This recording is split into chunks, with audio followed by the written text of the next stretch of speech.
Punjabi radio US ਸੁਣ ਰਹੇ ਸਾਰੇ ਹੀ ਸਰੋਤਿਆਂ ਦਾ ਸਵਾਗਤ ਕਰਦੇ ਹਾਂ। ਤੁਸੀਂ ਜੁੜੇ ਹੋ ਪੰਜਾਬੀ ਰੇਡੀਓ ਯੂਐਸ ਦੇ ਨਾਲ ਪ੍ਰੋਗਰਾਮ ਖਬਰ ਤੇ ਨਜ਼ਰ ਪ੍ਰੋਗਰਾਮ ਦੇ ਵਿੱਚ ਸਾਡੇ ਨਾਲ ਹੁੰਦੇ ਨੇ ਬਲਤੇਜ ਪੰਨੇ ਜੀ। ਦੱਸਦੇ ਨੇ ਭਾਰਤ ਵਿੱਚ ਪੰਜਾਬ ਦੇ ਵਿੱਚ ਕੀ ਕੁਛ ਵਾਪਰਿਆ, ਖਬਰਾਂ ਤੇ ਨਜ਼ਰ ਮਾਰਦੇ ਆ। ਖਬਰਾਂ ਤੋਂ ਬਾਅਦ ਜੇ ਤੁਹਾਡਾ ਵੀ ਕੋਈ ਸਵਾਲ ਆ ਤੇ ਤੁਸੀਂ ਵੀ ਕਾਲ ਕਰਕੇ ਪੁੱਛ ਸਕਦੇ ਆ। 4082725200 ਸੀ ਉਹਦਾ ਫ਼ੋਨ ਨੰਬਰ ਹੈ। ਸਭ ਤੋਂ ਪਹਿਲਾਂ ਧੰਨਵਾਦ ਸਾਡੇ ਸਪਾਂਸਰ ਦਾ ਜਿਨ੍ਹਾਂ ਨੇ ਇਸ ਪ੍ਰੋਗਰਾਮ ਨੂੰ ਸਪਾਂਸਰ ਕੀਤਾ, ਸਭ ਤੱਕ ਪਹੁੰਚਾਇਆ। Khalsa insurance agency San Jose 4082722500। ਇਹਨਾਂ ਤੋਂ ਤੁਸੀਂ ਘਰਾਂ ਦੀ, ਕਾਰਾਂ ਦੀ, ਲਾਈਫ ਦੀ, ਹੈਲਥ ਦੀ ਇੰਸ਼ੋਰੈਂਸ ਕਰਵਾ ਸਕਦੇ ਹੋ। Gurdeep Singh Vaidik Clovis, Satram Singh Shergill Selma, Manjit Singh Deewana Fresno, ਜੈਂਡਰ ਹੋਮ ਲੋਨ ਵਾਲੇ ਮੌਂਚੀਮਾ ਜੀ 5590522575, ਟਰਕੀਆਣਾ ਇਮੀਗ੍ਰੇਸ਼ਨ ਲਾਅ ਫਰਮ 4159090503। ਬਹੁਤ ਧੰਨਵਾਦ ਕਰਦੇ ਹਾਂ। ਪ੍ਰੋਗਰਾਮਾਂ ਨੂੰ ਸਪਾਂਸਰ ਕਰਦੇ ਹੋ, ਸਭ ਤੱਕ ਪਹੁੰਚਾਉਂਦੇ ਹੋ। ਕੁਝ ਇੱਕ ਖਬਰਾਂ ਕਰਾਂਗੇ, ਖਬਰਾਂ ਤੋਂ ਬਾਅਦ ਤੁਸੀਂ ਕਾਲ ਕਰਕੇ ਸਵਾਲ ਕਰ ਸਕਦੇ ਹੋ। 4082725200 ਸਟੂਡੀਓ ਦਾ ਫੋਨ ਨੰਬਰ ਹੈ। ਸਾਡੇ ਨਾਲ ਜੁੜ ਚੁੱਕੇ ਨੇ ਬਲਤੇਜ ਪੰਨੂ। ਸਤਿ ਸ਼੍ਰੀ ਅਕਾਲ, ਸਵਾਗਤ ਹੈ। ਸਤਿ ਸ਼੍ਰੀ ਅਕਾਲ ਜੀ, ਧੰਨਵਾਦ ਜੀ, ਬਹੁਤ ਮਿਹਰਬਾਨੀ। ਸਭ ਤੋਂ ਪਹਿਲਾਂ ਆਪ ਗੱਲ ਕਰਦੇ ਹਾਂ, ਪੰਜਾਬ ਤੋਂ ਸ਼ੁਰੂ ਹੋਇਆ ਅੰਦੋਲਨ ਪੂਰੇ ਦੇਸ਼ ਦੇ ਵਿੱਚ ਫੈਲਿਆ। ਬਿਲਕੁਲ ਜੀ, 27 ਤਰੀਕ ਉਹ ਸੀਗੀ 1 ਸਾਲ ਪਹਿਲਾਂ ਜਦੋਂ ਰਾਸ਼ਟਰਪਤੀ ਨੇ ਨਵੇਂ ਬਣੇ ਖੇਤੀ ਕਾਨੂੰਨਾਂ ਦੇ ਉੱਤੇ ਸਾਈਨ ਕਰਕੇ ਇਹਨਾਂ ਨੂੰ ਬਕਾਇਦਾ ਤੌਰ ਦੇ ਉੱਤੇ ਲਾਗੂ ਕਰਨ ਦੇ ਵਾਸਤੇ ਰਾਹ ਪੱਧਰ ਕੀਤਾ ਸੀਗਾ। ਕਿਸਾਨਾਂ ਨੇ ਇਹਦੇ ਨਾਲ ਕਿਸਾਨਾਂ ਨੂੰ 10 ਮਹੀਨੇ ਵੀ ਹੋ ਗਏ ਪੂਰੇ ਦਿੱਲੀ ਦੀਆਂ ਸਰਹੱਦਾਂ ਦੇ ਉੱਤੇ ਬੈਠਿਆਂ। 27 ਸਤੰਬਰ ਨੂੰ ਬੰਦ ਦਾ ਐਲਾਨ ਕੀਤਾ ਗਿਆ ਸੀ। ਜੇ ਯਾਦ ਹੋਵੇ ਤਾਂ 25 ਸਤੰਬਰ ਜਦੋਂ ਸੀ ਉਦੋਂ ਪੰਜਾਬ ਬੰਦ ਹੋਇਆ ਸੀ। 1 ਸਾਲ ਦੇ ਵਿੱਚ ਇਹ ਇੱਥੋਂ ਤੱਕ ਪਹੁੰਚ ਗਿਆ। 25 ਸਤੰਬਰ ਤੋਂ 27 ਸਤੰਬਰ 1 ਸਾਲ ਹੋ ਗਿਆ। ਪੰਜਾਬ ਤੋਂ ਸ਼ੁਰੂ ਹੁੰਦਾ ਪੂਰੇ ਮੁਲਕ ਭਰ ਦੇ ਵਿੱਚ ਪਹੁੰਚ ਗਿਆ ਔਰ ਮੁਲਕ ਭਰ ਦੇ ਵਿੱਚ ਇਹਨੂੰ ਬਹੁਤ ਵੱਡਾ ਹੁੰਗਾਰਾ ਮਿਲਿਆ। ਦੱਸਣ ਨੂੰ ਚਾਹੇ ਗੋਦੀ ਮੀਡੀਆ ਕੁਝ ਨਾ ਦੱਸੇ, ਉਹ ਸਿਰਫ ਲੋਕਾਂ ਦੇ ਖੱਜਲ ਹੁੰਦਿਆਂ ਦੀਆਂ ਵੀਡੀਓਜ਼ ਦਿਖਾਵੇ। ਵੱਖ-ਵੱਖ ਸਮੇਂ ਦੇ ਉੱਤੇ ਰਾਜਨੀਤਿਕ ਪਾਰਟੀਆਂ ਵੀ ਬੰਦ ਕਰਦੀਆਂ ਰਹੀਆਂ ਨੇ, ਪਰ ਲਗਭਗ 7 ਸਾਲਾਂ ਤੋਂ ਕਿਸੇ ਸਿਆਸੀ ਪਾਰਟੀ ਦੀ ਹਿੰਮਤ ਹੀ ਨਹੀਂ ਪਈ ਕਿ ਉਹ ਲੋਕਾਂ ਨੂੰ ਸੜਕ ਦੇ ਉੱਤੇ ਲੈ ਕੇ ਆਵੇ। ਇਹ ਕਿਸਾਨ ਜਥੇਬੰਦੀਆਂ ਨੇ ਜਿਹੜੀਆਂ ਕਿ ਯੂਨਾਈਟ ਹੋ ਕੇ ਸਾਰੇ ਲੋਕਾਂ ਨੂੰ ਇਕਜੁੱਟ ਕਰਕੇ ਸੜਕ ਦੇ ਉੱਤੇ ਲੈ ਆਈਆਂ। ਪੰਜਾਬ, ਹਰਿਆਣਾ, ਹਿਮਾਚਲ, ਉੱਤਰ ਪ੍ਰਦੇਸ਼, ਰਾਜਸਥਾਨ ਤੋਂ ਇਲਾਵਾ ਇਸ ਬੰਦ ਦਾ ਵੱਡਾ ਅਸਰ ਆਂਧਰਾ ਪ੍ਰਦੇਸ਼, ਅਸਮ, ਬਿਹਾਰ, ਛੱਤੀਸਗੜ੍ਹ, ਗੁਜਰਾਤ, ਜੰਮੂ ਕਸ਼ਮੀਰ, ਝਾਰਖੰਡ, ਕੇਰਲਾ, ਕਰਨਾਟਕ, ਮੱਧ ਪ੍ਰਦੇਸ਼, ਮਹਾਰਾਸ਼ਟਰ, ਉੜੀਸਾ, ਪੁਡੂਚੇਰੀ, ਰਾਜਸਥਾਨ, ਤਾਮਿਲਨਾਡੂ, ਤੇਲੰਗਾਨਾ, ਤ੍ਰਿਪੁਰਾ, ਉੱਤਰਾਖੰਡ, ਪੱਛਮੀ ਬੰਗਾਲ, ਥਾਂ ਦੇ ਉੱਤੇ ਰੋਸ ਪ੍ਰਦਰਸ਼ਨ ਕੀਤੇ ਗਏ। ਇਹ ਮੰਨਣ ਜਾਂ ਨਾ ਮੰਨਣ, ਸਮੁੱਚੇ ਮੁਲਕ ਦੇ ਵਿੱਚ ਇਸ ਅੰਦੋਲਨ ਨੇ ਆਪਣੇ ਪੈਰ ਪਸਾਰ ਲਏ। ਨਾ ਸਿਰਫ ਸਮੁੱਚੇ ਮੁਲਕ ਦੇ ਵਿੱਚ ਬਲਕਿ ਸਰਹੱਦਾਂ ਸਮੁੰਦਰ ਟੱਪਦਿਆਂ ਹੋਇਆ ਇਸ ਅੰਦੋਲਨ ਦੀ ਗੂੰਜ ਸਮੁੱਚੀ ਦੁਨੀਆ ਦੇ ਵਿੱਚ ਪੈ ਰਹੀ ਹੈ। ਇਸ ਵੇਲੇ ਇਹਦਾ ਚਰਚਾ ਦੁਨੀਆ ਭਰ ਦੇ ਵਿੱਚ ਵੱਡੇ ਅੰਦੋਲਨਾਂ ਦੇ ਰੂਪ ਦੇ ਵਿੱਚ ਹੋ ਰਿਹਾ। ਇਹ ਕਿਸਾਨਾਂ ਦਾ ਸਿਰੜ ਹੈ ਕਿ ਉਹ 10 ਮਹੀਨਿਆਂ ਤੋਂ ਦਿੱਲੀ ਦੀਆਂ ਸਰਹੱਦਾਂ ਦੇ ਉੱਤੇ ਬੈਠੇ ਆ। ਹਰ ਚੀਜ਼ ਸਰਕਾਰ ਨੇ ਕਰਕੇ ਦੇਖ ਲਈ। ਇਹ ਪਾਕਿਸਤਾਨੀ ਹੈ, ਇਹ ਖਾਲਿਸਤਾਨੀ ਹੈ, ਇਹ ਚਾਈਨੀਜ਼ ਨੇ, ਇਹ ਅੰਦੋਲਨ ਜੀਵੀ ਨੇ, ਇਹ ਮਵਾਲੀ ਨੇ। ਕਿਹੜੇ ਲਫ਼ਜ਼ ਨੇ ਜਿਹਦੇ ਨਾਲ ਕਿਸਾਨਾਂ ਨੂੰ ਕੇਂਦਰੀ ਸਰਕਾਰ ਨੇ ਨਹੀਂ ਸੰਬੋਧਨ ਕੀਤਾ, ਪਰ ਕਿਸਾਨ ਅਡੋਲ ਹੈ। ਅੱਜ ਵੀ ਉਹ ਅਡੋਲ ਹੈ। ਅਗਲਾ ਉਹਨਾਂ ਦਾ ਸਟੈਪ ਕੀ ਹੋਊਗਾ ਇਸ ਅੰਦੋਲਨ ਦੇ ਵਿੱਚ ਸੰਯੁਕਤ ਕਿਸਾਨ ਮੋਰਚਾ ਦੱਸੂਗਾ। ਪਰ ਇਸ ਭਾਰਤ ਬੰਦ ਨੂੰ ਪੂਰੇ ਮੁਲਕ ਦੇ ਵਿੱਚ ਮਿਲੇ ਹੁੰਗਾਰੇ ਤੋਂ ਬਾਅਦ ਇੱਕ ਜਿਹੜੀ ਖਲਬਲੀ ਆ ਉਹ ਜ਼ਰੂਰ ਮਚੀ ਹੋਈ ਆ ਇਸ ਵੇਲੇ। ਹਾਂ, ਫਰਕ ਸਿਰਫ ਇੰਨਾ ਕਿ ਉਹ ਖਲਬਲੀ ਇਹ ਸਾਹਮਣੇ ਨਹੀਂ ਆਉਣ ਦਿੰਦੇ ਕਿਉਂਕਿ ਮੀਡੀਆ ਕੰਟਰੋਲ ਹੈ, ਇਸ ਕਰਕੇ ਸਾਹਮਣੇ ਨਹੀਂ ਆ ਰਿਹਾ। ਉਧਰੋਂ ਡੇ ਬਾਈ ਡੇ ਜਿਵੇਂ 5 ਸੂਬਿਆਂ ਦੀਆਂ ਚੋਣਾਂ ਹੋਣੀਆਂ ਨੇ, ਉਸ ਪਾਸੇ ਵੱਲ ਨੂੰ ਸਾਰਾ ਵਾਧਾ ਤੁਰਿਆ ਜਾ ਰਿਹਾ। ਉੱਤਰ ਪ੍ਰਦੇਸ਼ ਦੇ ਵਿੱਚ ਕੀ ਬਣੂਗਾ ਭਾਰਤੀ ਜਨਤਾ ਪਾਰਟੀ ਦਾ, ਇਹਨੂੰ ਲੈ ਕੇ ਉਹ ਜ਼ਿਆਦਾ ਫਿਕਰਮੰਦ ਨੇ। ਸਾਰੇ ਜਾਣਦੇ ਨੇ ਕਿ ਦਿੱਲੀ ਦੀ ਕੁਰਸੀ ਵਾਇਆ ਲਖਨਊ ਹੋ ਕੇ ਆਉਂਦੀ ਆ। 2024 ਦੇ ਵਿੱਚ ਲੋਕ ਸਭਾ ਦੀਆਂ ਚੋਣਾਂ ਦਾ ਸਿੱਧਮ ਸਿੱਧਾ ਅਸਰ 2022 ਦੇ ਵਿੱਚ ਉੱਤਰ ਪ੍ਰਦੇਸ਼ ਦੀ ਚੋਣ ਵਾਲਾ ਉਹਦੇ ਉੱਤੇ ਅਸਰ ਜ਼ਰੂਰ ਪਊਗਾ। ਇਸ ਭਾਰਤ ਬੰਦ ਤੋਂ ਉਤਸ਼ਾਹਿਤ ਕਿਸਾਨ ਇਸ ਗੱਲ ਤੋਂ ਇਸ ਵੇਲੇ ਪੂਰੇ ਜੋਸ਼ ਦੇ ਵਿੱਚ ਨੇ ਕਿ ਉਹਨਾਂ ਦੇ ਵੱਲੋਂ ਲਾਈ ਗਈ ਜਾਗ ਪੂਰੇ ਮੁਲਕ ਦੇ ਵਿੱਚ ਫੈਲ ਗਈ ਆ। ਲੋਕਾਂ ਨੇ ਨੋਟਿਸ ਲਿਆ, ਗਰੀਬੀ ਤੋਂ ਤੰਗ, ਕਰੋਨਾ ਤੋਂ ਤੰਗ, ਕਰੋਨਾ ਦੇ ਦੌਰਾਨ ਹਸਪਤਾਲਾਂ ਤੋਂ ਤੰਗ, ਪੈਟਰੋਲ ਡੀਜ਼ਲ ਦੀਆਂ ਵਧੀਆਂ ਕੀਮਤਾਂ, ਕੁਕਿੰਗ ਗੈਸ ਸਿਲੰਡਰ ਦੀਆਂ ਵਧੀਆਂ ਕੀਮਤਾਂ, ਬੇਰੁਜ਼ਗਾਰੀ, ਸਾਰਾ ਕੁਝ ਹੌਲੀ ਹੌਲੀ ਕਰਕੇ ਇਸ ਕਿਸਾਨ ਅੰਦੋਲਨ ਦੇ ਨਾਲ ਆ ਕੇ ਜੁੜ ਗਿਆ ਜੀ। ਅੱਗੇ ਵੱਖ-ਵੱਖ ਸਿਆਸੀ ਧਿਰਾਂ ਨੇ ਵੀ ਕਿਸਾਨ ਅੰਦੋਲਨ ਦੀ ਹਮਾਇਤ ਕੀਤੀ ਹੈ। ਦੇਖੋ, ਸਿਆਸੀ ਧਿਰਾਂ ਉਹੀ ਨੇ ਜਿਹੜੀਆਂ ਐਸੀ ਮਾਰ ਪਈ ਇਹਨਾਂ ਨੂੰ 2014 ਦੇ ਵਿੱਚ, ਉਸ ਤੋਂ ਬਾਅਦ ਇਹ ਯੂਨਾਈਟ ਨਹੀਂ ਹੋ ਸਕੀਆਂ। ਇਹ ਸਹੀ ਪੁੱਛੋ ਤਾਂ ਭਾਰਤ ਦੀ ਰਾਜਨੀਤੀ ਦੀ ਇੱਕ ਬਦਕਿਸਮਤੀ ਸੀ ਕਿ 2014 ਦੇ ਵਿੱਚ ਕੋਈ ਆਫੀਸ਼ੀਅਲ ਵਿਰੋਧੀ ਧਿਰ ਨਹੀਂ ਖੜੀ ਹੋ ਸਕੀ, ਉਹ ਅਨਫ ਸੀਟਾਂ ਨਹੀਂ ਲਿਜਾ ਸਕੀ। ਕਾਂਗਰਸ ਤੋਂ ਹੀ ਉਮੀਦ ਸੀ, ਕਾਂਗਰਸ ਬਹੁਤ ਬੁਰੇ ਤਰੀਕੇ ਦੇ ਨਾਲ ਪਛੜ ਗਈ। ਇਹ ਅੰਨਾ ਅੰਦੋਲਨ ਦਾ ਅਸਰ ਸੀ। ਕਾਂਗਰਸ ਨੂੰ ਇੰਨਾ ਉਸ ਵੇਲੇ ਬਦਨਾਮ ਕਰ ਦਿੱਤਾ ਗਿਆ ਡਾਕਟਰ ਮਨਮੋਹਨ ਸਿੰਘ ਹੋਰਾਂ ਵਾਲੀ ਸਰਕਾਰ ਨੂੰ ਕਿ ਉਹ ਮੁੜ ਕੇ ਉੱਠ ਕੇ ਕਾਂਗਰਸ ਖੜੀ ਨਹੀਂ ਹੋ ਸਕੀ। ਹੁਣ ਕਾਂਗਰਸ ਦੇ ਆਗੂ ਰਾਹੁਲ ਗਾਂਧੀ ਨੇ ਭਾਰਤ ਬੰਦ ਦੀ ਹਮਾਇਤ ਕੀਤੀ ਆ। ਇਹ ਕਿਹਾ ਕਿ ਕਿਸਾਨਾਂ ਦਾ ਅਹਿੰਸਕ ਸੱਤਿਆਗ੍ਰਹਿ ਅਜੇ ਵੀ ਪੂਰੀ ਤਰ੍ਹਾਂ ਦ੍ਰਿੜ ਹੈ ਤੇ ਸ਼ੋਸ਼ਣ ਕਰਨ ਵਾਲੀ ਸਰਕਾਰ ਨੂੰ ਇਹ ਪਸੰਦ ਨਹੀਂ। ਹਿੰਦੀ ਦੇ ਵਿੱਚ ਕੀਤੇ ਟਵੀਟ ਦੇ ਵਿੱਚ ਉਹਨਾਂ ਨੇ ਇਹ ਗੱਲ ਕਹੀ ਆ, किसानों का अहिंसक आंदोलन आज भी अखंड है, लेकिन शोषणकार सरकार को ये नहीं पसंद है, इसीलिए आज भारत बंद है। ਇਹਦੇ ਵਿੱਚ ਵੱਖ-ਵੱਖ ਸਿਆਸੀ ਪਾਰਟੀਆਂ ਦੇ ਵਰਕਰ ਕਿਸਾਨਾਂ ਦੇ ਵਾਸਤੇ ਖੜੇ ਹੋਏ, ਕਿਸੇ ਇੱਕ ਪਾਰਟੀ ਦੇ ਵਰਕਰ ਨਹੀਂ। ਵੱਖ-ਵੱਖ ਸਿਆਸੀ ਧਿਰਾਂ ਜਿਹਦੇ ਵਿੱਚ CPI CPM ਸ਼ਾਮਲ ਹੈ ਜਾਂ ਖੇਤਰੀ ਪਾਰਟੀਆਂ ਵੱਖ-ਵੱਖ ਸੂਬਿਆਂ ਦੀਆਂ ਸ਼ਾਮਲ ਨੇ, ਜਿਹਦੇ ਵਿੱਚ ਕੁਝ ਸੱਤਾਧਾਰੀ ਧਿਰਾਂ ਵੀ ਸ਼ਾਮਲ ਨੇ, ਉਹ ਵੀ ਇਹਦੇ ਵਿੱਚ ਸ਼ਾਮਲ ਹੋਈਆਂ ਇਸ ਭਾਰਤ ਬੰਦ ਦੇ ਵਿੱਚ।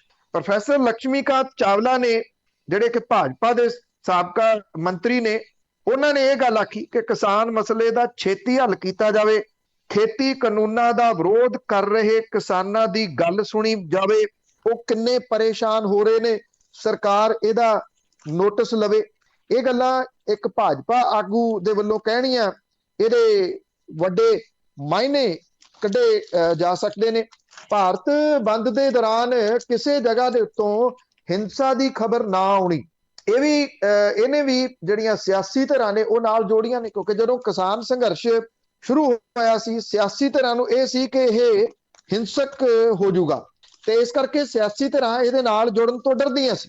ਕਿਸਾਨਾਂ ਨੇ ਇਹ ਅੰਦੋਲਨ ਆਪਣੇ ਸਿਰ ਤੇ ਖੜਾ ਕੀਤਾ, ਇਹਦੇ ਚ ਕਿਸੇ ਸਿਆਸੀ ਪਾਰਟੀ ਦਾ ਕੋਈ ਰੋਲ ਨਹੀਂ ਸੀਗਾ। ਹਾਂ, ਅੱਜ ਵਿਰੋਧੀ ਧਿਰਾਂ ਇੱਕ ਇੱਕ ਕਰਕੇ ਕਿਸਾਨਾਂ ਦੇ ਨਾਲ ਜੁੜਦੀਆਂ ਤੁਰੀਆਂ ਆ ਰਹੀਆਂ ਨੇ।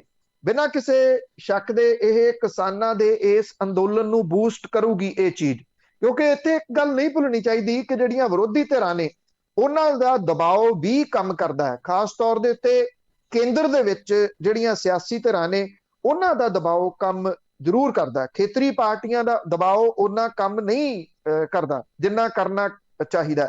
ਪਹਿਲਾਂ ਇਹ ਸਿਆਸੀ ਧਿਰਾਂ ਜਮਾ ਘਟਾਓ ਦੇ ਵਿੱਚ ਲੱਗੀਆਂ ਰਹੀਆਂ ਕਿ ਇਹ ਕਿਸਾਨੀ ਅੰਦੋਲਨ ਕਿੱਧਰ ਨੂੰ ਜਾਂਦਾ, ਇਹ ਕਿੰਨੀ ਕੁ ਦੇਰ ਚੱਲੂਗਾ, ਮਹੀਨਾ ਚੱਲੂਗਾ, 2 ਮਹੀਨੇ ਚੱਲੂਗਾ।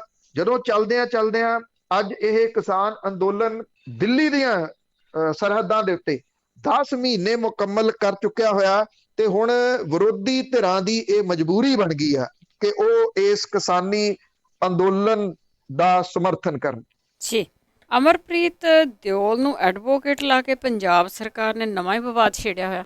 ਦੇਖੋ, 2 ਪੁਆਇੰਟ ਨੇ ਜਿਹੜੇ, ਕਿਉਂਕਿ ਪਹਿਲੀ ਤਾਂ ਗੱਲ ਜਿਹੜਾ ਆਪਾਂ ਬੜੀ ਵਾਰੀ ਇਹਦੇ ਉੱਤੇ ਗੱਲ ਕੀਤੀ ਆ, ਲਗਾਤਾਰ ਕੀਤੀ ਆ, ਮੇਰੀ ਚਾਚੇ ਸ਼ਾਇਦ ਹੀ ਕੋਈ ਹਫਤਾ ਹੋਊਗਾ ਜਿਹਦੇ ਵਿੱਚ ਬੇਅਦਬੀ ਕਾਂਡ ਦੀ ਗੱਲ ਨਹੀਂ ਹੁੰਦੀ, ਚਾਹੇ ਉਹ ਗੁਰੂ ਗ੍ਰੰਥ ਸਾਹਿਬ ਦੀ ਬੀੜ ਚੋਰੀ ਹੋਵੇ, ਬੁਰਜ ਜਵਾਹਰ ਸਿੰਘ ਵਾਲਾ ਤੋਂ ਸ਼ਾਂਤਮਈ ਤਰੀਕੇ ਦੇ ਨਾਲ ਬੈਠੇ ਲੋਕਾਂ ਦੇ ਉੱਤੇ ਗੋਲੀ ਤੇ ਗੰਦੇ ਪਾਣੀ ਦੀਆਂ ਬਛਾਰਾਂ ਕੋਟਕਪੂਰੇ ਦੇ ਵਿੱਚ ਹੋਣ, ਬਾਈਬਲ ਕਲਾਂ ਦੇ ਵਿੱਚ ਚੱਲੀ ਗੋਲੀ ਹੋਵੇ, ਜਿਸ ਪੁਲਿਸ ਦੀ ਗੋਲੀ ਦੇ ਨਾਲ 2 ਵਿਅਕਤੀਆਂ ਦੀ ਜਾਨ ਗਈ, ਨਿਹੱਥੇ ਲੋਕਾਂ ਦੀ। ਹੁਣ ਸਵਾਲ ਇਹਦੇ ਵਿੱਚ ਵੱਡਾ ਜਿਹੜਾ ਉਹ ਇਹ ਬਣਦਾ ਜਿਹੜੇ ਸਰੋਤੇ ਨੇ ਉਹਨਾਂ ਨੂੰ ਯਾਦ ਕਰਾਉਣਾ ਜ਼ਰੂਰੀ ਹੈ। ਜਦੋਂ 2015 ਦੇ ਵਿੱਚ ਇਹ ਘਟਨਾਵਾਂ ਵਾਪਰੀਆਂ ਸੀ, ਅਕਾਲੀ ਭਾਜਪਾ ਸਰਕਾਰ ਸੀ ਉਸ ਵੇਲੇ, ਇੱਕ ਪ੍ਰੈਸ ਕਾਨਫਰੰਸ ਜੇ ਤੁਹਾਨੂੰ ਯਾਦ ਹੋਵੇ, ਉਹ ਪ੍ਰੈਸ ਕਾਨਫਰੰਸ ਦੇ ਵਿੱਚ ਸੁਖਬੀਰ ਸਿੰਘ ਬਾਦਲ ਹੋਰੀ ਬੈਠੇ ਸਨ। ਉਹਦੇ ਵਿੱਚ IPS ਸਹੋਤਾ ਬੈਠੇ ਸਨ, ਜਿਹੜੀ ਇਹਨਾਂ ਘਟਨਾਵਾਂ ਦੀ ਜਾਂਚ ਦੇ ਵਾਸਤੇ ਪਹਿਲੀ ਸਿੱਟ ਬਣੀ ਸੀ। ਉਹਦੇ ਵਿੱਚ IPS ਸਹੋਤਾ ਸਨ। ਪੰਜਗਰਾਈ ਤੋਂ 2 ਨੌਜਵਾਨਾਂ ਨੂੰ ਚੁੱਕ ਕੇ 3rd ਡਿਗਰੀ ਕੀਤਾ ਗਿਆ ਸੀ। ਉਦੋਂ ਉਸ ਪ੍ਰੈਸ ਕਾਨਫਰੰਸ ਦੇ ਵਿੱਚ ਆਖਿਆ ਗਿਆ ਸੀ ਕਿ ਬੇਅਦਬੀ ਕਰਨ ਵਾਲੇ ਫੜ ਲਏ ਗਏ ਆ। ਫੜੇ ਇਹ 2 ਨੌਜਵਾਨ ਗਏ ਸੀ। ਵਿਰੋਧ ਹੋ ਗਿਆ ਬਹੁਤ ਵੱਡਾ। ਕੁਝ ਦਿਨਾਂ ਦੇ ਵਿੱਚ ਇਹਨਾਂ ਨੌਜਵਾਨਾਂ ਨੂੰ ਛੱਡਣਾ ਪੈ ਗਿਆ ਸੀ, ਕਿਉਂਕਿ ਅਸਲ ਦੇ ਵਿੱਚ ਇਹ ਨੌਜਵਾਨ ਜਿਹੜੇ ਗੁਰੂ ਗ੍ਰੰਥ ਸਾਹਿਬ ਦੇ ਅੰਗ ਖਿਲਰੇ ਹੋਏ ਸੀ, ਇਹਨਾਂ ਨੇ ਉਹਨਾਂ ਅੰਗਾਂ ਨੂੰ ਇਕੱਠਾ ਕੀਤਾ ਤਾਂ ਕਿ ਉਹਨਾਂ ਦੀ ਬੇਅਦਬੀ ਨਾ ਹੋਵੇ, ਉਹਨਾਂ ਦੀ ਬੇਹੁਰਮਤੀ ਨਾ ਹੋਵੇ। ਉਹਦੇ ਕਰਕੇ ਇਹ ਆਪਸ ਦੇ ਵਿੱਚ ਫੋਨ ਦੇ ਉੱਤੇ ਸੰਪਰਕ ਦੇ ਵਿੱਚ ਸਨ ਕਿ ਇਹਨਾਂ ਅੰਗਾਂ ਨੂੰ ਸਾਂਭ ਕੇ ਕਿਵੇਂ ਰੱਖਣਾ। ਇਹ ਆਪਣੇ ਆਪ ਦੇ ਵਿੱਚ ਅਜੀਬੋ-ਗਰੀਬ ਗੱਲ ਇਹ ਸੀ ਕਿ ਸਿੱਖਾਂ ਦਾ, ਸਿੱਖ ਭਾਈਚਾਰੇ ਦਾ ਇਸ਼ਟ ਗੁਰੂ ਗ੍ਰੰਥ ਸਾਹਿਬ ਹੈ, ਉਹਦੀ ਬੇਅਦਬੀ ਦਾ ਦੋਸ਼ ਸਿੱਖਾਂ ਦੇ ਉੱਤੇ ਹੀ ਮੜ ਦਿਓ। ਉਹ ਗੁਰਸਿੱਖ ਨੇ ਦੋਨੋਂ ਮੁੰਡੇ। ਮੁੜ ਕੇ ਪੁਲਿਸ ਦੇ ਦਬਾਅ ਦੇ ਹੇਠ, ਮਾਫ ਕਰਨਾ, ਲੋਕਾਂ ਦੇ ਦਬਾਅ ਦੇ ਹੇਠ ਉਹਨਾਂ ਨੂੰ ਰਿਹਾ ਕਰਨਾ ਪੈ ਗਿਆ ਸੀ। ਉਦੋਂ IPS ਸਹੋਤਾ ਹੋਰੀ ਉਸ ਸਿੱਟ ਦੇ ਮੁਖੀ ਸਨ। ਨਵੇਂ ਬਣੇ ਮੁੱਖ ਮੰਤਰੀ ਚਰਨਜੀਤ ਸਿੰਘ ਚੰਨੀ ਹੋਰਾਂ ਨੇ IPS ਸਹੋਤਾ ਹੋਰਾਂ ਨੂੰ DGP ਦਾ ਵਾਧੂ ਚਾਰਜ ਦੇ ਦਿੱਤਾ। ਸਵਾਲ ਇਹ ਖੜਾ ਹੋ ਗਿਆ ਕਿ ਬੇਅਦਬੀ ਕਾਂਡ ਜਿਹੜਾ ਹੋਇਆ ਉਹਦਾ ਇਨਸਾਫ ਕਿਵੇਂ ਹੁਣ ਮਿਲੂਗਾ? ਇਹ ਤਾਂ ਅਫਸਰ ਉਹੀ ਨੇ। ਹੁਣ ਦੂਸਰਾ ਇਹ ਹੋਇਆ ਕਿ ਕੱਲ ਸਰਕਾਰ ਨੇ ਜਿਹੜੇ APS ਦਿਓਲ ਨੇ, ਅਮਰਪ੍ਰੀਤ ਸਿੰਘ ਦਿਓਲ, ਉਹਨਾਂ ਨੂੰ ਨਵਾਂ ਐਡਵੋਕੇਟ ਜਨਰਲ ਲਾ ਦਿੱਤਾ। ਸੁਮੇਧ ਸੈਣੀ ਨੂੰ ਜਿਹੜੀ ਬਲੈਂਕਟ ਬੇਲ ਮਿਲੀ ਆ, ਅਗਲੀਆਂ ਚੋਣਾਂ ਤੱਕ ਤੁਸੀਂ ਗ੍ਰਿਫਤਾਰ ਹੀ ਨਹੀਂ ਕਰ ਸਕਦੇ। ਇਸ ਤਰ੍ਹਾਂ ਦੀ ਬਲੈਂਕਟ ਬੇਲ ਕਦੀ ਕਿਸੇ ਨੂੰ ਨਹੀਂ ਮਿਲੀ ਕਿਸੇ ਵੀ ਕੇਸ ਦੇ ਵਿੱਚ ਪਹਿਲਾਂ। ਇਸ ਮਸਲੇ ਦੇ ਉੱਤੇ ਜਿਹੜੇ ਸੁਮੇਧ ਸੈਣੀ ਹੋਰਾਂ ਦੇ ਵਕੀਲ ਅਮਰਪ੍ਰੀਤ ਸਿੰਘ ਦਿਓਲ ਉਹਨਾਂ ਨੂੰ ਰਿਪਰੈਜ਼ੈਂਟ ਕਰਦੇ ਰਹੇ ਆ, ਉਹ ਸਰਕਾਰ ਦੇ ਖਿਲਾਫ ਪੇਸ਼ ਹੁੰਦੇ ਰਹੇ ਆ। ਹੋਣਾ ਹੀ ਸੀ, ਕਿਉਂਕਿ ਉਹ ਉਹਨਾਂ ਦੇ ਕਲਾਇੰਟ ਸਨ ਸੁਮੇਧ ਸੈਣੀ ਦਾ ਨਾਮ ਬਾਕੀ ਕੇਸਾਂ ਨੂੰ ਛੱਡ ਦਿਓ, ਕੋਟਕਪੂਰਾ ਦੇ ਵਿੱਚ ਲੋਕਾਂ ਦੇ ਉੱਤੇ ਹੋਏ ਤਸ਼ੱਦਦ ਤੇ ਬਹਿਬਲ ਕਲਾਂ ਗੋਲੀ ਕਾਂਡ ਦੇ ਵਿੱਚ ਸਿੱਧੇ ਰੂਪ ਚ ਬੋਲਦਾ। ਹੁਣ ਜੇ ਚਰਨਜੀਤ ਸਿੰਘ ਚੰਨੀ ਹੋਰੀ ਅੰਮ੍ਰਿਤਸਰ ਵੀ ਜਾ ਕੇ ਵਾਅਦਾ ਕਰਕੇ ਆਏ ਆ ਕਿ ਇਹਦਾ ਇਨਸਾਫ ਮਿਲੂਗਾ, ਕੀ ਇਨਸਾਫ ਮਿਲੂਗਾ ਇਹਦਾ? ਜਿਹੜੇ ਪੁਲਿਸ ਵਾਲੇ ਲਾ ਦਿੱਤੇ ਤੁਸੀਂ, ਉਹ ਨੇ ਜਿਨ੍ਹਾਂ ਨੇ ਉਹ 2 ਗੁਰਸਿੱਖ ਮੁੰਡਿਆਂ ਨੂੰ ਦੋਸ਼ੀ ਠਹਿਰਾਤਾ ਸੀਗਾ ਇੱਕ ਕਿਸਮ ਦੇ ਨਾਲ। ਉਹ ਤਾਂ ਲੋਕਾਂ ਦਾ ਦਬਾਅ ਨਾ ਪੈਂਦਾ ਤੇ ਉਹ ਵਿਚਾਰੇ ਟੰਗ ਦਿੱਤੇ ਜਾਂਦੇ ਉਹਨੂੰ। ਦੂਸਰੇ ਜਿਹੜੇ ਤੁਸੀਂ ਲਾਏ ਨੇ ਉਹ ਅਦਾਲਤ ਦੇ ਵਿੱਚ ਸੁਮੇਧ ਸੈਣੀ ਜਾਂ ਬੇਅਦਬੀ ਵਾਲੇ ਕੇਸਾਂ ਦੇ ਵਿੱਚ ਪੇਸ਼ ਕਿਵੇਂ ਹੋਣਗੇ? ਸਭ ਤੋਂ ਵੱਡਾ ਪੁਆਇੰਟ ਹੈ ਇਹ ਕਨਫਲਿਕਟ ਆਫ ਇੰਟਰਸਟ ਹੈ। ਕਨਫਲਿਕਟ ਆਫ ਇੰਟਰਸਟ ਦਾ ਮਾਮਲਾ, ਜਿਹੜੀ ਧਿਰ ਇਹਨਾਂ ਮਾਮਲਿਆਂ ਦੇ ਵਿੱਚ ਪੇਸ਼ ਹੁੰਦੀ ਜਿਹਦੇ ਚ ਕਥਿਤ ਰੂਪ ਦੇ ਉੱਤੇ ਜੀ ਤੇ ਦੋਸ਼ ਲੱਗਦੇ ਆ, ਉਹ ਸਭ ਤੋਂ ਵੱਡਾ ਉਹਦੇ ਕੋਲੇ ਐਕਸਕਿਊਜ਼ ਆ ਜਾਊਗਾ ਵੀ ਇਹ ਬੰਦਾ ਤਾਂ ਸਾਨੂੰ ਰਿਪਰੈਜ਼ੈਂਟ ਕਰਦਾ ਰਿਹਾ। ਹੁਣ ਸਰਕਾਰ ਨੂੰ ਕਿਵੇਂ ਰਿਪਰੈਜ਼ੈਂਟ ਕਰ ਸਕਦਾ? ਇਹਦਾ ਕੀ ਮਤਲਬ ਹੈ ਇਹਨਾਂ 2 ਅਫਸਰ ਨੂੰ ਜਿਹੜਾ ਉਹ ਲਾਉਣ ਦਾ ਕਿ ਤੁਸੀਂ ਇਹਨਾਂ ਮਾਮਲਿਆਂ ਦੇ ਉੱਤੇ, ਬੇਅਦਬੀ ਮਾਮਲਿਆਂ ਦੇ ਉੱਤੇ ਬਿਲਕੁਲ ਭੁੱਲ ਜਾਓ ਕਿ ਤੁਹਾਨੂੰ ਕਿਸੇ ਕਿਸਮ ਦਾ ਕੋਈ ਇਨਸਾਫ ਮਿਲ ਸਕਦਾ।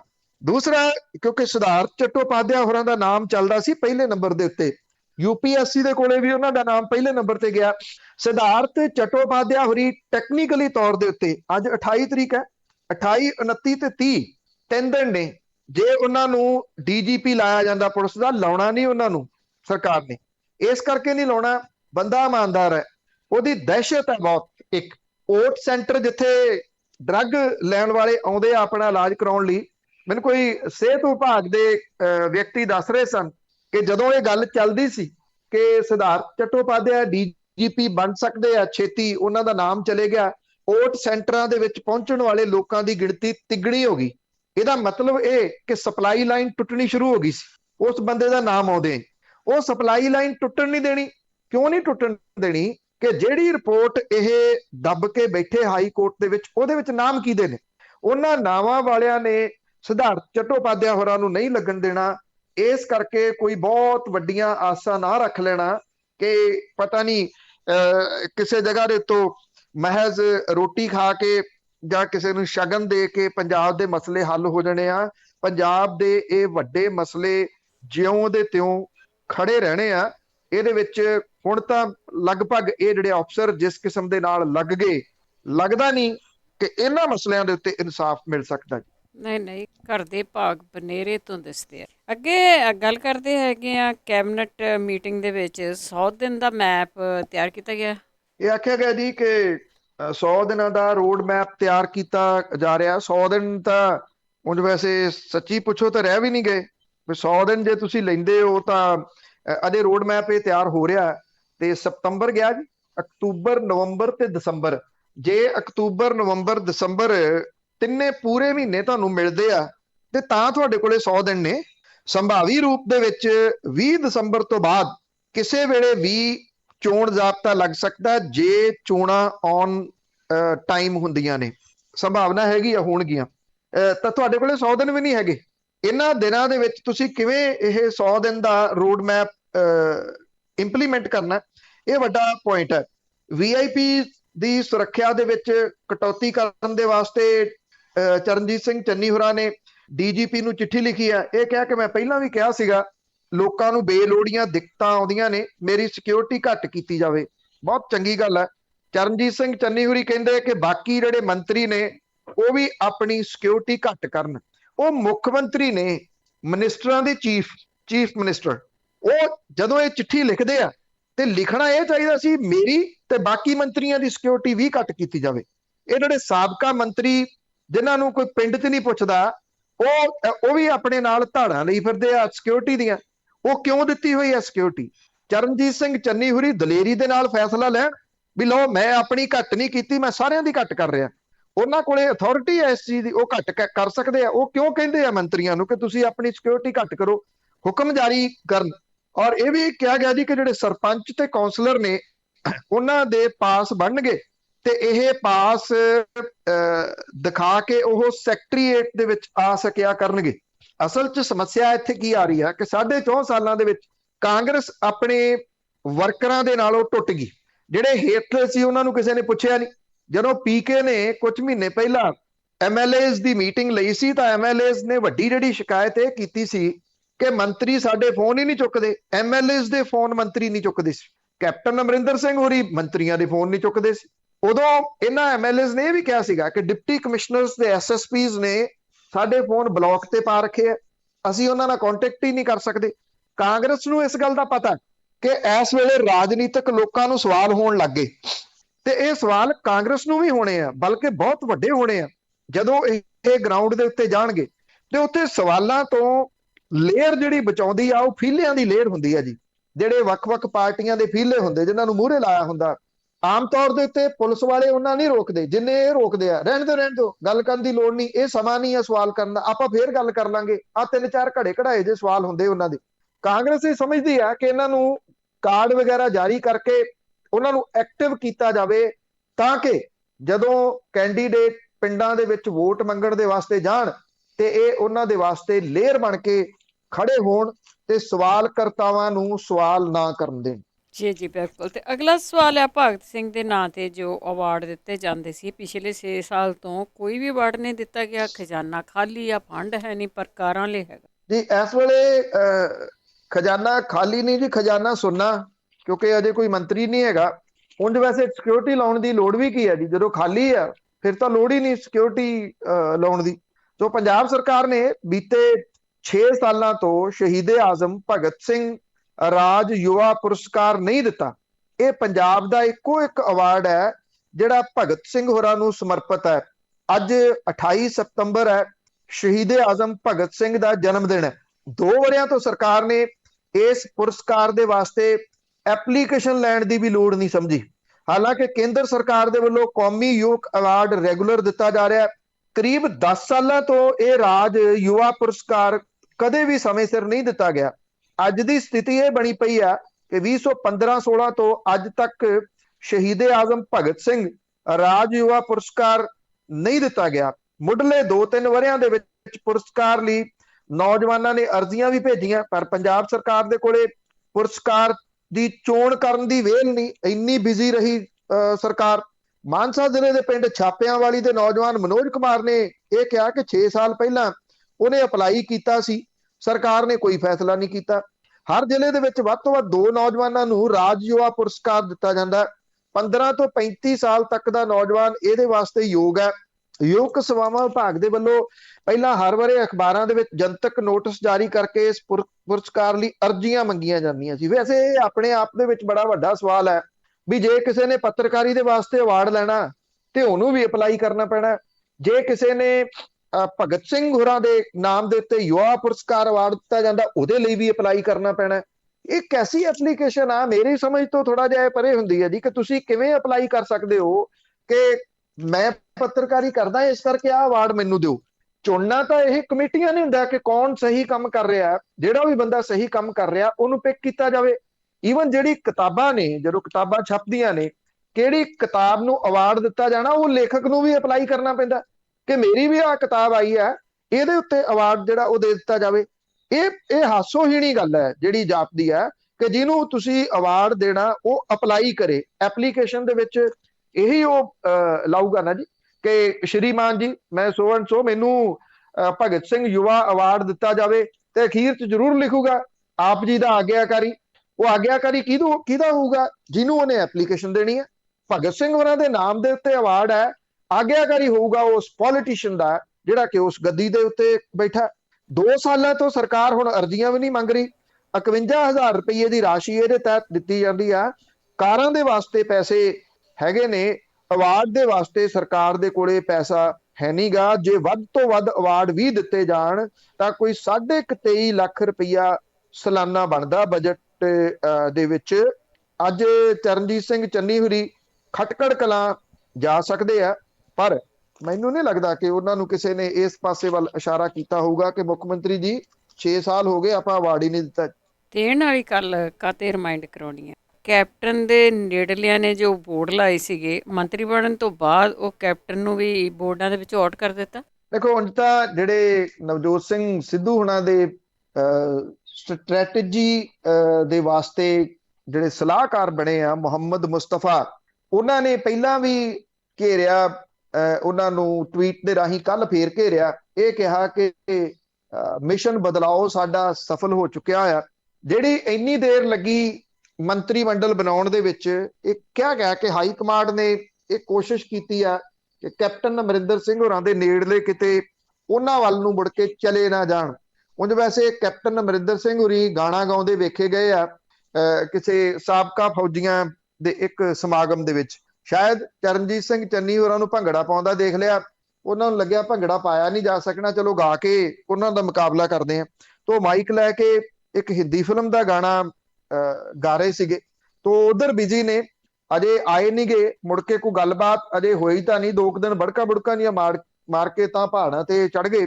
ਹੁਣ ਉਹਨਾਂ ਦੇ ਜਿਹੜੇ ਨੇੜਲੇ ਨੇ, ਕਿਉਂਕਿ ਕਿਤੇ ਨਾ ਕਿਤੇ ਇਹ ਕੰਡੀਸ਼ਨ ਤਾਂ ਹੋਊਗੀ ਨਾ ਕਿ ਬੋਰਡਾਂ ਦੇ ਵਿੱਚ ਤੁਸੀਂ ਗਾਇਬ ਕਰਨਾ ਉਹਨਾਂ ਨੂੰ। ਇੱਥੇ ਪਟਿਆਲੇ ਤੋਂ ਬ੍ਰਹਮਿੰਦਰਾ ਹੋਰੀ ਬਣੇ ਨੇ, ਕੈਪਟਨ ਅਮਰਿੰਦਰ ਸਿੰਘ ਹੋਰਾਂ ਦੀ ਫੋਟੋ ਉਹਨਾਂ ਵੀ ਗਾਇਬ ਕਰਤੀ।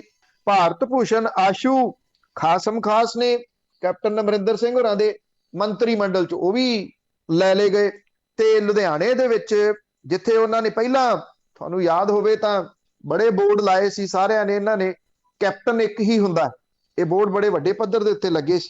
ਭਾਰਤ ਭੂਸ਼ਣ ਆਸ਼ੂ ਉਹਨਾਂ ਦੇ ਵਿੱਚੋਂ ਪਹਿਲੇ ਨੰਬਰ ਤੇ ਸੀ ਜਿਨ੍ਹਾਂ ਨੇ ਇਹ ਬੋਰਡ ਲਵਾਏ ਸੀ। ਬੋਰਡ ਇੱਥੇ ਬ੍ਰਹਮਿੰਦਰਾ ਨੇ ਵੀ ਲਵਾਏ ਸੀ, ਬੋਰਡ ਤਾਂ ਵਿਜੇ ਇੰਦਰ ਸਿੰਗਲਾ ਨੇ ਵੀ ਬਹੁਤ ਲਵਾਏ ਸੀਗੇ। ਤੋਂ ਉਹ ਹੁਣ ਬੋਰਡ ਇਹਨਾਂ ਨੇ ਹੌਲੀ ਹੌਲੀ ਕਰਕੇ ਗਾਇਬ ਕਰਤੇ। ਕੈਪਟਨ ਇੱਕ ਹੀ ਹੁੰਦਾ ਕਿਉਂਕਿ ਫਿਰ ਹੁਣ ਦੂਜਾ ਕੈਪਟਨ ਮੂਹਰੇ ਆ ਗਿਆ ਇੱਕ ਕਿਸਮ ਦੇ ਨਾਲ। ਜਿਹੜੇ ਹੁਣ ਭਾਰਤ ਭੂਸ਼ਣ ਆਸ਼ੂ ਨੇ ਆਪਣੇ ਮੰਤਰੀ ਵੰਡ ਦੇ ਉੱਤੇ ਬੋਰਡ ਲਵਾਏ ਆ, ਉਹਦੇ ਵਿੱਚੋਂ ਤੇ ਜਿਹੜੇ ਇੱਥੇ ਪਟਿਆਲੇ 'ਚ ਲੱਗੇ ਆ ਬੋਰਡ, ਉਹਨਾਂ ਦੇ ਵਿੱਚੋਂ ਕੈਪਟਨ ਅਮਰਿੰਦਰ ਸਿੰਘ ਨੂੰ ਚਿੱਤਰ ਨਿਕਾਲਾ ਮਿਲ ਗਿਆ ਜੀ। ਸੋ ਉਹ ਹੁਣ ਇਸ ਚਿੱਤਰ ਦੇ ਵਿੱਚ ਹੈ ਨਹੀਂ ਗੇ ਕਿਸੇ ਵੀ ਜਗ੍ਹਾ ਦੇ ਉੱਤੇ। ਤਾਂ ਉਹਨਾਂ ਨੇ ਕੈਪਟਨ ਨੂੰ ਸਾਈਡ ਤੇ ਕਰਤਾ। ਇਹ ਸਿਆਸੀ ਲੋਕ ਨੇ, ਇਹ ਕਿਸੇ ਦੇ ਕੀ ਹੋ ਸਕਦੇ ਆ ਜੀ, ਇਹ ਕਿਸੇ ਦੇ ਕਿਵੇਂ ਬਣ ਸਕਦੇ ਆ? ਉਹਨਾਂ ਦੇ ਵਾਸਤੇ ਕੁਰਸੀ ਸਭ ਤੋਂ ਪਹਿਲਾਂ, ਉਹਦੇ ਵਿੱਚ ਉਹਦੀ ਗੱਲ ਕਰਨਗੇ ਜਿਹੜਾ ਉਹਨੂੰ ਕੁਰਸੀ ਦੇਊਗਾ। ਨਵੀਆਂ ਲਾਈਆਂ ਗਈਆਂ ਫੋਟੋਆਂ ਦੇ ਵਿੱਚ ਸੋਨੀਆ ਗਾਂਧੀ, ਰਾਹੁਲ ਗਾਂਧੀ, ਚਰਨਜੀਤ ਸਿੰਘ ਚੰਨੀ, ਓਪੀ ਸੋਨੀ, ਸੁਖਜਿੰਦਰ ਸਿੰਘ ਰੰਧਾਵਾ, ਨਵਜੋਤ ਸਿੰਘ ਸਿੱਧੂ, ਸੁਨੀਲ ਜਾਖੜ ਦੀਆਂ ਫੋਟੋਆਂ ਹੈਗੀਆਂ ਨੇ। ਕੈਪਟਨ ਅਮਰਿੰਦਰ ਸਿੰਘ ਹੋਰੀ ਨਹੀਂ ਹੈਗੀ ਕਿਤੇ। ਤੇ ਕੈਪਟਨ ਅਮਰਿੰਦਰ ਸਿੰਘ ਹੋਰਾਂ ਦੇ ਵਾਸਤੇ ਹਾਂ ਦਾ ਨਾਰਾ ਮਾਰਨ ਵਾਲਾ ਵੀ ਕੋਈ ਨਹੀਂ ਹੈਗਾ। ਕੋਈ ਨਹੀਂ ਹੈਗਾ ਤਾਂ ਠੀਕ, ਮੇਰਾ ਖਿਆਲ ਠੀਕ ਨਹੀਂ ਹੈਗਾ। ਮਹੇਸ਼ਿੰਦਰ ਸਿੰਘ ਗਰੇਵਾਲ ਅਕਾਲੀ ਦਲ ਬਾਦਲ ਦੇ ਆਗੂ ਨੇ, ਉਹ ਕਹਿੰਦੇ ਕਿ ਕੈਪਟਨ ਅਮਰਿੰਦਰ ਸਿੰਘ ਹੋਰਾਂ ਨੇ ਪੰਜਾਬ ਕਾਂਗਰਸ ਦੀ 22 ਸਾਲ ਤੱਕ ਅਗਵਾਈ ਕੀਤੀ ਹੈ, 9.5 ਸਾਲ ਤੱਕ ਉਹ ਮੁੱਖ ਮੰਤਰੀ ਰਹੇ ਆ, ਤੇ ਇਉਂ ਉਹਨੂੰ ਜਲੀਲ ਕਰਨਾ ਠੀਕ ਨਹੀਂ। ਦੇਖੋ ਇਹ ਗੱਲ ਤਾਂ ਪੱਕੀ ਹੈ ਕਿ ਇੰਨਾ ਦੁੱਖ ਤਾਂ ਸ਼ਾਇਦ ਕੈਪਟਨ ਅਮਰਿੰਦਰ ਸਿੰਘ ਹੋਰਾਂ ਨੂੰ ਨਹੀਂ ਹੋਇਆ ਹੋਣਾ ਜਾਣਦਾ ਜਿੰਨਾ ਅਕਾਲੀ ਦਲ ਬਾਦਲ ਦੇ ਆਗੂਆਂ ਨੂੰ ਹੋਇਆ ਜੀ। ਕਿਤੇ ਨਾ ਕਿਤੇ ਦਰਦ ਤਾਂ ਝਲਕਦਾ ਜੀ, ਕਿਤੇ ਨਾ ਕਿਤੇ ਅੰਦਰ ਕੁਝ ਚੱਲਦਾ ਵੀ ਸੀਗਾ। ਤੇ ਅੱਗੇ ਅਸੀਂ ਗੱਲ ਕਰਦੇ ਹੈਗੇ ਆ ਵੀਰ ਦਵਿੰਦਰ ਸਿੰਘ ਦੀ। ਉਸਨੇ ਬਲਵੀਰ ਸਿੱਧੂ ਨੂੰ ਇਹ ਪੁੱਛਿਆ ਕਿ ਜਦੋਂ ਮੈਂ ਪੁੱਛਿਆ ਸੀਗਾ ਮੇਰਾ ਕੀ ਕਸੂਰ, ਤੂੰ ਉਦੋਂ ਮੇਰੀ ਕੁਰਸੀ ਮੱਲ ਲਈ। ਬਲਵੀਰ ਸਿੰਘ ਸਿੱਧੂ ਤੇ ਗੁਰਪ੍ਰੀਤ ਸਿੰਘ ਕਾਂਗੜ ਹੋਰਾਂ ਨੇ ਸਾਂਝੀ ਪ੍ਰੈਸ ਕਾਨਫਰੰਸ ਲਾਈ ਸੀਗੀ। ਇੱਕ ਵੀਡੀਓ ਬੜੀ ਵਾਇਰਲ ਹੋਈ, ਇਹ ਗੁਰਪ੍ਰੀਤ ਸਿੰਘ ਕਾਂਗੜ ਹੋਰਾਂ ਦੇ ਏਰੀਏ ਦੀ ਆ, ਭਾਵ ਕਿ ਉਹਨਾਂ ਦੇ ਹਲਕੇ ਦੀ। ਉਹਦੇ ਵਿੱਚ ਇੱਕ ਨੌਜਵਾਨ ਇਹ ਕਹਿੰਦਾ ਕਿ ਵੀ ਸਾਡੇ ਇਲਾਕੇ ਦੇ ਬੰਦੇ ਨੂੰ ਹਟਾ ਕੇ ਤੁਸੀਂ ਬਹੁਤ ਨੁਕਸਾਨ ਸਾਡੇ ਹਲਕੇ ਦਾ ਕਰ ਦਿੱਤਾ, ਉਹਨੇ ਤਾਂ ਘਰ ਘਰ ਨੌਕਰੀ ਦੇ ਦੇਣੀ ਸੀ। ਉਹ ਕਹਿੰਦੇ ਕਿ ਜੈਲਸ ਦੀ ਖਾਤਰ ਉਹਨੂੰ ਹਟਾਇਆ ਗਿਆ। ਕਹਿੰਦੇ ਹੁਣੇ ਉਹਨੇ ਘਰ ਘਰ ਨੌਕਰੀ ਦੀ ਸ਼ੁਰੂਆਤ ਕੀਤੀ ਸੀ ਆਪਣੇ ਜਵਾਈ ਤੋਂ, ਉਹਨੂੰ ਇੰਸਪੈਕਟਰ ਲਵਾਇਆ ਤੇ ਨਾਲ ਦੀ ਨਾਲ ਸਰਕਾਰ ਨੇ ਉਹਨੂੰ ਹਟਾਤਾ। ਉਹ ਕਹਿੰਦੇ ਕੁਝ ਮਹੀਨਿਆਂ ਦੇ ਵਿੱਚ ਇਸੇ ਤਰ੍ਹਾਂ ਦੇ ਇੰਸਪੈਕਟਰ ਉਹਨੇ ਪੂਰੇ ਹਲਕੇ ਦੇ ਵਿੱਚ ਘਰ ਘਰ ਲਾ ਦੇਣੇ ਸੀ। ਲੋਕ ਇੰਨੇ ਦੁਖੀ ਨੇ ਕਿ ਉਹ ਆਪਣੇ ਹਲਕੇ ਦੇ ਮੰਤਰੀ ਹਟਣ ਦੇ ਉੱਤੇ ਵੀ ਜਸ਼ਨ ਮਨਾ ਰਹੇ ਆ, ਜਿੱਥੋਂ ਤੁਸੀਂ ਅੰਦਾਜ਼ਾ ਲਾ ਸਕਦੇ ਹੋ ਜੀ।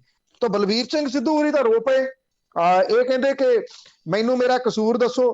ਕਸੂਰ ਅਜੇ ਬਲਵੀਰ ਸਿੰਘ ਸਿੱਧੂ ਹੋਰਾਂ ਨੂੰ ਨਹੀਂ ਪਤਾ ਵੀ ਉਹ ਜਿਹੜੀ ਗਊਸ਼ਾਲਾ ਵਾਲੀ ਜਗ੍ਹਾ ਆ ਉਹ ਆਪਣੇ ਟਰਸਟ ਦੇ ਨਾਂ ਦੇ ਉੱਤੇ ਕੌਣ ਲਿਖਾ ਗਿਆ। ਫਤਿਹ ਕਿੱਟ ਦੇ ਜਿਹੜੇ ਵੱਖ-ਵੱਖ ਥਾਵਾਂ ਤੋਂ ਫਤਿਹ ਕਿੱਟ ਖਰੀਦੀ ਗਈ ਸੀ, ਆਪਾਂ ਵੀ ਇੱਥੇ ਸਾਂਝਾ ਕੀਤਾ ਸੀਗਾ, ਪਹਿਲਾਂ ਕਿੰਨੇ ਦੀ ਸੀ, ਬਾਅਦ ਦੇ ਵਿੱਚ ਕਿੰਨੇ ਦੀ ਖਰੀਦੀ ਗਈ। ਜਿਹੜੀਆਂ ਜਦੋਂ ਇਹ ਕਰੋਨਾ ਦੇ ਇੰਜੈਕਸ਼ਨ ਆਏ ਆ ਉਹਨੂੰ ਪ੍ਰਾਈਵੇਟ ਹਸਪਤਾਲਾਂ ਨੂੰ ਕਿਹਨੇ ਦਿੱਤਾ ਸੀਗਾ? ਬਲਬੀਰ ਸਿੰਘ ਸਿੱਧੂ ਹੋਰਾਂ ਨੇ। ਉਹ ਕਹਿੰਦੇ ਹੁਣ ਕਿ ਮੈਂ ਥੋੜੀ ਦਿੱਤਾ ਸੀਗਾ, ਉਹ ਇਹਦਾ ਫਤਿਹ ਕਿੱਟਾਂ ਦੀ ਧਾਂਦਲੀ, ਵੈਕਸੀਨ ਦੇ ਨਜਾਇਜ਼ ਵਪਾਰ ਦਾ ਧੰਦਾ, ਉਹ ਕਹਿੰਦੇ ਉਹ ਤਾਂ ਚੀਫ ਸੈਕਟਰੀ ਵਿਨੀ ਮਹਾਜਨ ਤੇ ਡਾਕਟਰ ਕੇ ਤਲਵਾਰ ਉਹਦੇ ਵਾਸਤੇ ਜ਼ਿੰਮੇਵਾਰ ਨੇ। ਬਲਬੀਰ ਸਿੰਘ ਸਿੱਧੂ ਹੋਰੀ ਪਹਿਲਾਂ ਕਿਉਂ ਨਹੀਂ ਬੋਲੇ ਕਿ ਉਹਦੇ ਵਾਸਤੇ ਜ਼ਿੰਮੇਵਾਰ ਕੌਣ ਨੇ? ਹੁਣ ਜਿਹੜੇ ਵੀਰ ਦਵਿੰਦਰ ਸਿੰਘ ਨੇ ਉਹ ਬੋਲੇ ਨੇ। ਉਹ ਕਹਿੰਦੇ ਆ ਕਿ ਐਵੇਂ ਅੱਖਾਂ ਕਿਉਂ ਭਰੀ ਜਾਂਦੇ ਹੋ, ਇਹ ਭਾਵਕ ਹੋ ਕੇ ਰੋ ਕੇ ਕਿਉਂ ਵਿਖਾਉਂਦੇ ਹੋ। ਉਹਨਾਂ ਨੇ ਇਹ ਗੱਲ ਕਹੀ ਆ, ਸਮਾਂ ਬੜਾ ਬਲਵਾਨ ਹੈ, 1.5 ਦਹਾਕੇ ਬਾਅਦ ਕਾਂਗਰਸ ਨੇ ਆਪਣਾ ਇਤਿਹਾਸ ਮੁੜ ਕੇ ਦੁਹਰਾ ਦਿੱਤਾ। ਵੀਰ ਦਵਿੰਦਰ ਸਿੰਘ ਨੇ ਕਿਹਾ ਕਿ 2007 ਦੇ ਵਿੱਚ ਜਦੋਂ ਉਹਨਾਂ ਦੀ ਟਿਕਟ ਕੱਟ ਕੇ ਬਲਬੀਰ ਸਿੱਧੂ ਨੂੰ ਦਿੱਤੀ ਗਈ ਤਾਂ ਸਿੱਧੂ ਸਮਰਥਕਾਂ ਨੇ ਭੰਗੜੇ ਪਾਏ ਸੀ, ਲੱਡੂ ਵੰਡੇ ਸੀ। ਅੱਜ ਜਦੋਂ ਉਹਨਾਂ ਨੂੰ ਮੰਤਰੀ ਮੰਡਲ ਚੋਂ ਬਾਹਰ ਕੀਤਾ ਗਿਆ ਤਾਂ ਹੁਣ ਬਲਬੀਰ ਸਿੱਧੂ ਨੂੰ ਗਿਲਾ ਨਹੀਂ ਕਰਨਾ ਚਾਹੀਦਾ, ਸਗੋਂ ਹਾਈ ਕਮਾਂਡ ਦੇ ਫੈਸਲੇ ਨੂੰ ਖਿੜੇ ਮੱਥੇ ਪ੍ਰਵਾਨ ਕਰਨਾ ਚਾਹੀਦਾ। ਕਿਉਂਕਿ ਉਸ ਵੇਲੇ ਬਲਬੀਰ ਸਿੰਘ ਸਿੱਧੂ ਨੇ ਇਹ ਜਵਾਬ ਦਿੱਤਾ ਸੀਗਾ ਵੀਰ ਦਵਿੰਦਰ ਸਿੰਘ ਹੋਰਾਂ ਨੂੰ ਕਿ ਕਾਹਦੇ ਲਈ ਰੌਲਾ ਪਾਉਂਦੇ ਹੋ, ਹਾਈ ਕਮਾਂਡ ਦੇ ਫੈਸਲੇ ਨੂੰ ਖਿੜੇ ਮੱਥੇ ਸਵੀਕਾਰ ਕਰੋ। ਉਹੀ ਗੱਲ ਹੁਣ ਵੀਰ ਦਵਿੰਦਰ ਸਿੰਘ ਹੋਰਾਂ ਨੇ ਬਲਬੀਰ ਸਿੰਘ ਸਿੱਧੂ ਨੂੰ ਕਹੀ ਹੈ ਕਿ ਖਿੜੇ ਮੱਥੇ ਸਵੀਕਾਰ ਕਰੋ। ਵੀਰ ਦਵਿੰਦਰ ਸਿੰਘ ਹੋਰਾਂ ਨੇ ਕਿਹਾ ਕਿ ਉਹਨਾਂ ਨੇ ਵੀ ਉਦੋਂ ਇਹੀ ਸਵਾਲ ਕੀਤਾ ਸੀਗਾ ਕਿ ਉਹਨੂੰ ਉਹਦਾ ਕਸੂਰ ਤਾਂ ਦੱਸਿਆ ਜਾਵੇ। ਉਹਨਾਂ ਨੇ ਕਿਹਾ ਕਿ ਅੱਜ ਤੱਕ 14 ਸਾਲ ਹੋ ਗਏ, ਹਾਈ ਕਮਾਂਡ ਦਾ ਕੋਈ ਜਵਾਬ ਨਹੀਂ ਆਇਆ ਕਿ ਮੇਰਾ ਕਸੂਰ ਕੀ ਸੀਗਾ। ਵੀਰ ਦਵਿੰਦਰ ਸਿੰਘ ਹੋਰੀ ਇੱਥੇ ਹੀ ਰੁਕੇ ਨਹੀਂ, ਉਹਨਾਂ ਨੇ ਇਹ ਗੱਲ ਕਹੀ ਕਿ ਜੇ ਫਤਿਹ ਕਿੱਟਾਂ ਜਾਂ ਵੈਕਸੀਨ ਦੇ ਵਿੱਚ ਘੁਟਾਲਾ ਵਿਨੀ ਮਹਾਜਨ ਜਾਂ ਕੇ ਤਲਵਾਰ ਨੇ ਕੀਤਾ ਤੇ ਬਲਬੀਰ ਸਿੰਘ ਸਿੱਧੂ ਹੋਰੀ ਹਲਫਨਾਮਾ ਦੇਣ ਇੱਕ, ਤੇ ਉਹ ਕਹਿੰਦੇ ਅਸੀਂ ਵਿਜੀਲੈਂਸ ਤੋਂ ਜਾਂਚ ਕਰਵਾਉਣ ਦੀ ਮੰਗ ਮੁੱਖ ਮੰਤਰੀ ਤੋਂ ਕਰਾਂਗੇ, ਸਬੂਤ ਦਿਓ ਉਹਦੇ। ਕਿਹਨੇ ਸਬੂਤ ਜਿਹੜੇ ਦੀ ਉਹ ਦੇਣੇ ਆ? ਸਭ ਨੂੰ ਪਤਾ ਹੈ ਕਿ ਕਿਵੇਂ ਮਿਲ ਕੇ ਇਹ ਸਾਰਾ ਕੁਝ ਖਾਧਾ ਗਿਆ। ਅੱਜ ਇੱਕ ਕਿਸਮ ਦੇ ਨਾਲ ਤੁਸੀਂ ਇਹ ਕਹਿ ਲਓ ਕਿ ਜਦੋਂ ਕੁਝ ਨਹੀਂ ਰਿਹਾ ਤੇ ਇਹ ਲੋਕ ਰੌਲਾ ਪਾ ਰਹੇ ਆ ਜੀ। ਆਖਰੀ ਸਵਾਲ ਵੱਲ ਚੱਲਦੇ ਹਾਂ। ਉਸ ਤੋਂ ਪਹਿਲਾਂ ਫੋਨ ਨੰਬਰ 4082725200, ਜੇ ਤੁਹਾਡਾ ਵੀ ਕੋਈ ਸਵਾਲ ਹੈ ਤੇ ਤੁਸੀਂ ਪੁੱਛ ਸਕਦੇ ਆ ਕਾਲ ਕਰਕੇ 408-272-5200। ਨੀਟ ਦਾ ਸਿਲੇਬਸ ਆਖਰੀ ਪਲ ਦੇ ਉੱਤੇ ਬਦਲਣ ਤੇ ਸੁਪਰੀਮ ਕੋਰਟ ਨੇ ਕੇਂਦਰ ਦੀ ਖਿਚਾਈ ਕੀਤੀ। ਸੁਪਰੀਮ ਕੋਰਟ ਨੇ ਨੈਸ਼ਨਲ ਐਲੀਜੀਬਿਲਿਟੀ ਕਮ ਐਂਟਰੈਂਸ ਟੈਸਟ ਨੀਟ ਜਿਹੜੀ ਆ ਉਹਦੀ ਸੁਪਰ ਸਪੈਸ਼ਲਿਟੀ ਦਾ ਸਿਲੇਬਸ ਤੇ ਢੰਗ ਅਖੀਰਲੇ ਸਮੇਂ ਦੇ ਉੱਤੇ ਬਦਲਣ ਦੇ ਮਾਮਲੇ ਦੇ ਵਿੱਚ ਕੇਂਦਰ ਸਰਕਾਰ ਨੂੰ ਬਹੁਤ ਖਿੱਚਿਆ ਜੀ। ਅਦਾਲਤ ਨੇ ਇਹ ਗੱਲ ਕਹੀ ਹੈ ਕਿ ਸਰਕਾਰ ਅਧਿਕਾਰੀਆਂ ਦੀ ਮੀਟਿੰਗ ਸੱਦ ਕੇ ਇਸ ਮਾਮਲੇ ਦਾ ਹੱਲ ਕੱਢੇ। ਇਹ ਵੀ ਕਿਹਾ ਕਿ ਅਦਾਲਤ ਨੇ 4 ਅਕਤੂਬਰ ਤੱਕ ਜਵਾਬ ਦੇਣ ਲਈ ਕਿਹਾ ਕੇਂਦਰ ਦੀ ਸਰਕਾਰ ਨੂੰ, ਵੀ ਦੱਸੋ ਇਹ ਲਾਸਟ ਮਿੰਟ ਦੇ ਉੱਤੇ ਇਹਦੇ ਤੌਰ ਤਰੀਕੇ ਤੇ ਸਿਲੇਬਸ ਤੁਸੀਂ ਕਿਵੇਂ ਬਦਲਤਾ। ਕੇਂਦਰ ਨੇ ਨੀਟ ਪੋਸਟ ਗ੍ਰੈਜੂਏਟ ਪ੍ਰੀਖਿਆ ਹੋਣ ਤੋਂ 2 ਮਹੀਨੇ ਪਹਿਲਾਂ ਸਿਲੇਬਸ ਬਦਲ ਦਿੱਤਾ ਸੀ। ਇਹਦੇ ਸੰਬੰਧੀ ਸੁਪਰੀਮ ਕੋਰਟ ਦੇ ਡਬਲ ਬੈਂਚ ਡੀ.ਵਾਈ ਚੰਦਰਚੂੜ ਤੇ ਜਸਟਿਸ ਬੀ.ਵੀ ਨਾਗਰਤਨਾ ਨੇ ਕੇਂਦਰ ਨੂੰ ਕਿਹਾ ਕਿ ਇਹ ਸਟੂਡੈਂਟਸ ਦੇ ਕੈਰੀਅਰ ਦਾ ਸਵਾਲ ਹੈ, ਇਹਦੇ ਵਿੱਚ ਅਖੀਰਲੇ ਸਮੇਂ ਦੇ ਉੱਤੇ ਬਦਲਾਅ ਨਹੀਂ ਕੀਤਾ ਜਾ ਸਕਦਾ। ਮੈਂ ਇਹ ਵੀ ਕਿਹਾ ਕਿ ਜੇ ਸਰਕਾਰ ਨੇ ਪੈਟਰਨ ਦੇ ਵਿੱਚ ਬਦਲਾਅ ਕਰਨਾ ਹੈ ਤਾਂ ਉਹ ਇਹ ਬਦਲਾਅ ਅਗਲੇ ਸਾਲ ਲਈ ਕਰ ਦੇਵੇ ਤਾਂ ਕਿ ਸਟੂਡੈਂਟ ਉਹਦੇ ਵਾਸਤੇ ਪ੍ਰਪੇਅਰ ਹੋ ਜਾਣ। ਉਹਨਾਂ ਨੇ ਕਿਹਾ ਕਿ ਸਟੂਡੈਂਟ ਜਿਹੜੇ ਪੂਰਾ ਸਾਲ ਤਿਆਰੀ ਕਰਦੇ ਰਹੇ, ਇਹਦੇ ਸਿਲੇਬਸ ਦੀ ਲਾਸਟ ਮਿੰਟ ਦੇ ਉੱਤੇ ਤੁਸੀਂ ਸਿਲੇਬਸ ਬਦਲ ਕੇ ਕਹਿੰਦੇ ਹੋ ਕਿ 2 ਮਹੀਨੇ ਬਾਅਦ ਜਿਹੜਾ ਪੇਪਰ ਹੋਣਾ ਇਹਦੇ ਹੁਣ ਇਸ ਸਿਲੇਬਸ ਦੇ ਹਿਸਾਬ ਦੇ ਨਾਲ ਹੋਊਗਾ। ਸੋਲਿਸਿਟਰ ਜਨਰਲ ਨੇ ਇਹ ਗੱਲ ਕਹੀ ਹੈ ਕਿ 31 ਅਗਸਤ ਨੂੰ ਨੋਟੀਫਿਕੇਸ਼ਨ ਜਾਰੀ ਕੀਤਾ ਸੀਗਾ ਕਿ 100% ਸਵਾਲ ਜਿਹੜੇ ਨੇ ਜਨਰਲ ਮੈਡੀਸਨ ਵਿੱਚੋਂ ਪੁੱਛੇ ਜਾਣਗੇ। ਪ੍ਰੀਖਿਆ ਦੇ ਪੈਟਰਨ ਦੇ ਵਿੱਚ ਬਦਲਾਅ ਦੇ ਖਿਲਾਫ 41 ਪੋਸਟ ਗ੍ਰੈਜੂਏਟ ਡਾਕਟਰਾਂ ਨੇ ਸੁਪਰੀਮ ਕੋਰਟ ਦੇ ਵਿੱਚ ਅਪੀਲ ਕੀਤੀ ਸੀ।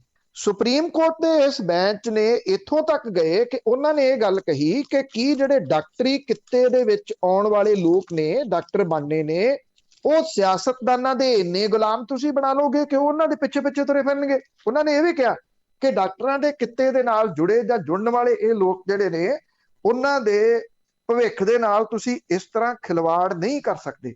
ਤੋਂ ਸੈਂਟਰ ਦੀ ਸਰਕਾਰ ਨੂੰ ਇਹ 2 ਅਕਤੂਬਰ ਤੱਕ ਦਾ ਸਮਾਂ ਦਿੱਤਾ ਗਿਆ ਕਿ ਉਹਨੂੰ ਜਵਾਬ ਦੇਣਾ ਪੈਣਾ ਕਿ ਉਹਨੂੰ ਪੁਰਾਣਾ ਸਾਰਾ ਕੁਝ ਇਹ ਰੱਖੂਗੀ। ਔਰ ਸੈਕੰਡ ਉਹਨਾਂ ਨੇ ਇਹ ਕਿਹਾ ਕਿ ਜੇ ਤੁਸੀਂ ਚੇਂਜਸ ਕਰਨੀ ਹੈ ਅਗਲੇ ਵਰੇ ਦੇ ਵਾਸਤੇ ਚੇਂਜਸ ਕਰ ਦਿਓ ਜੀ।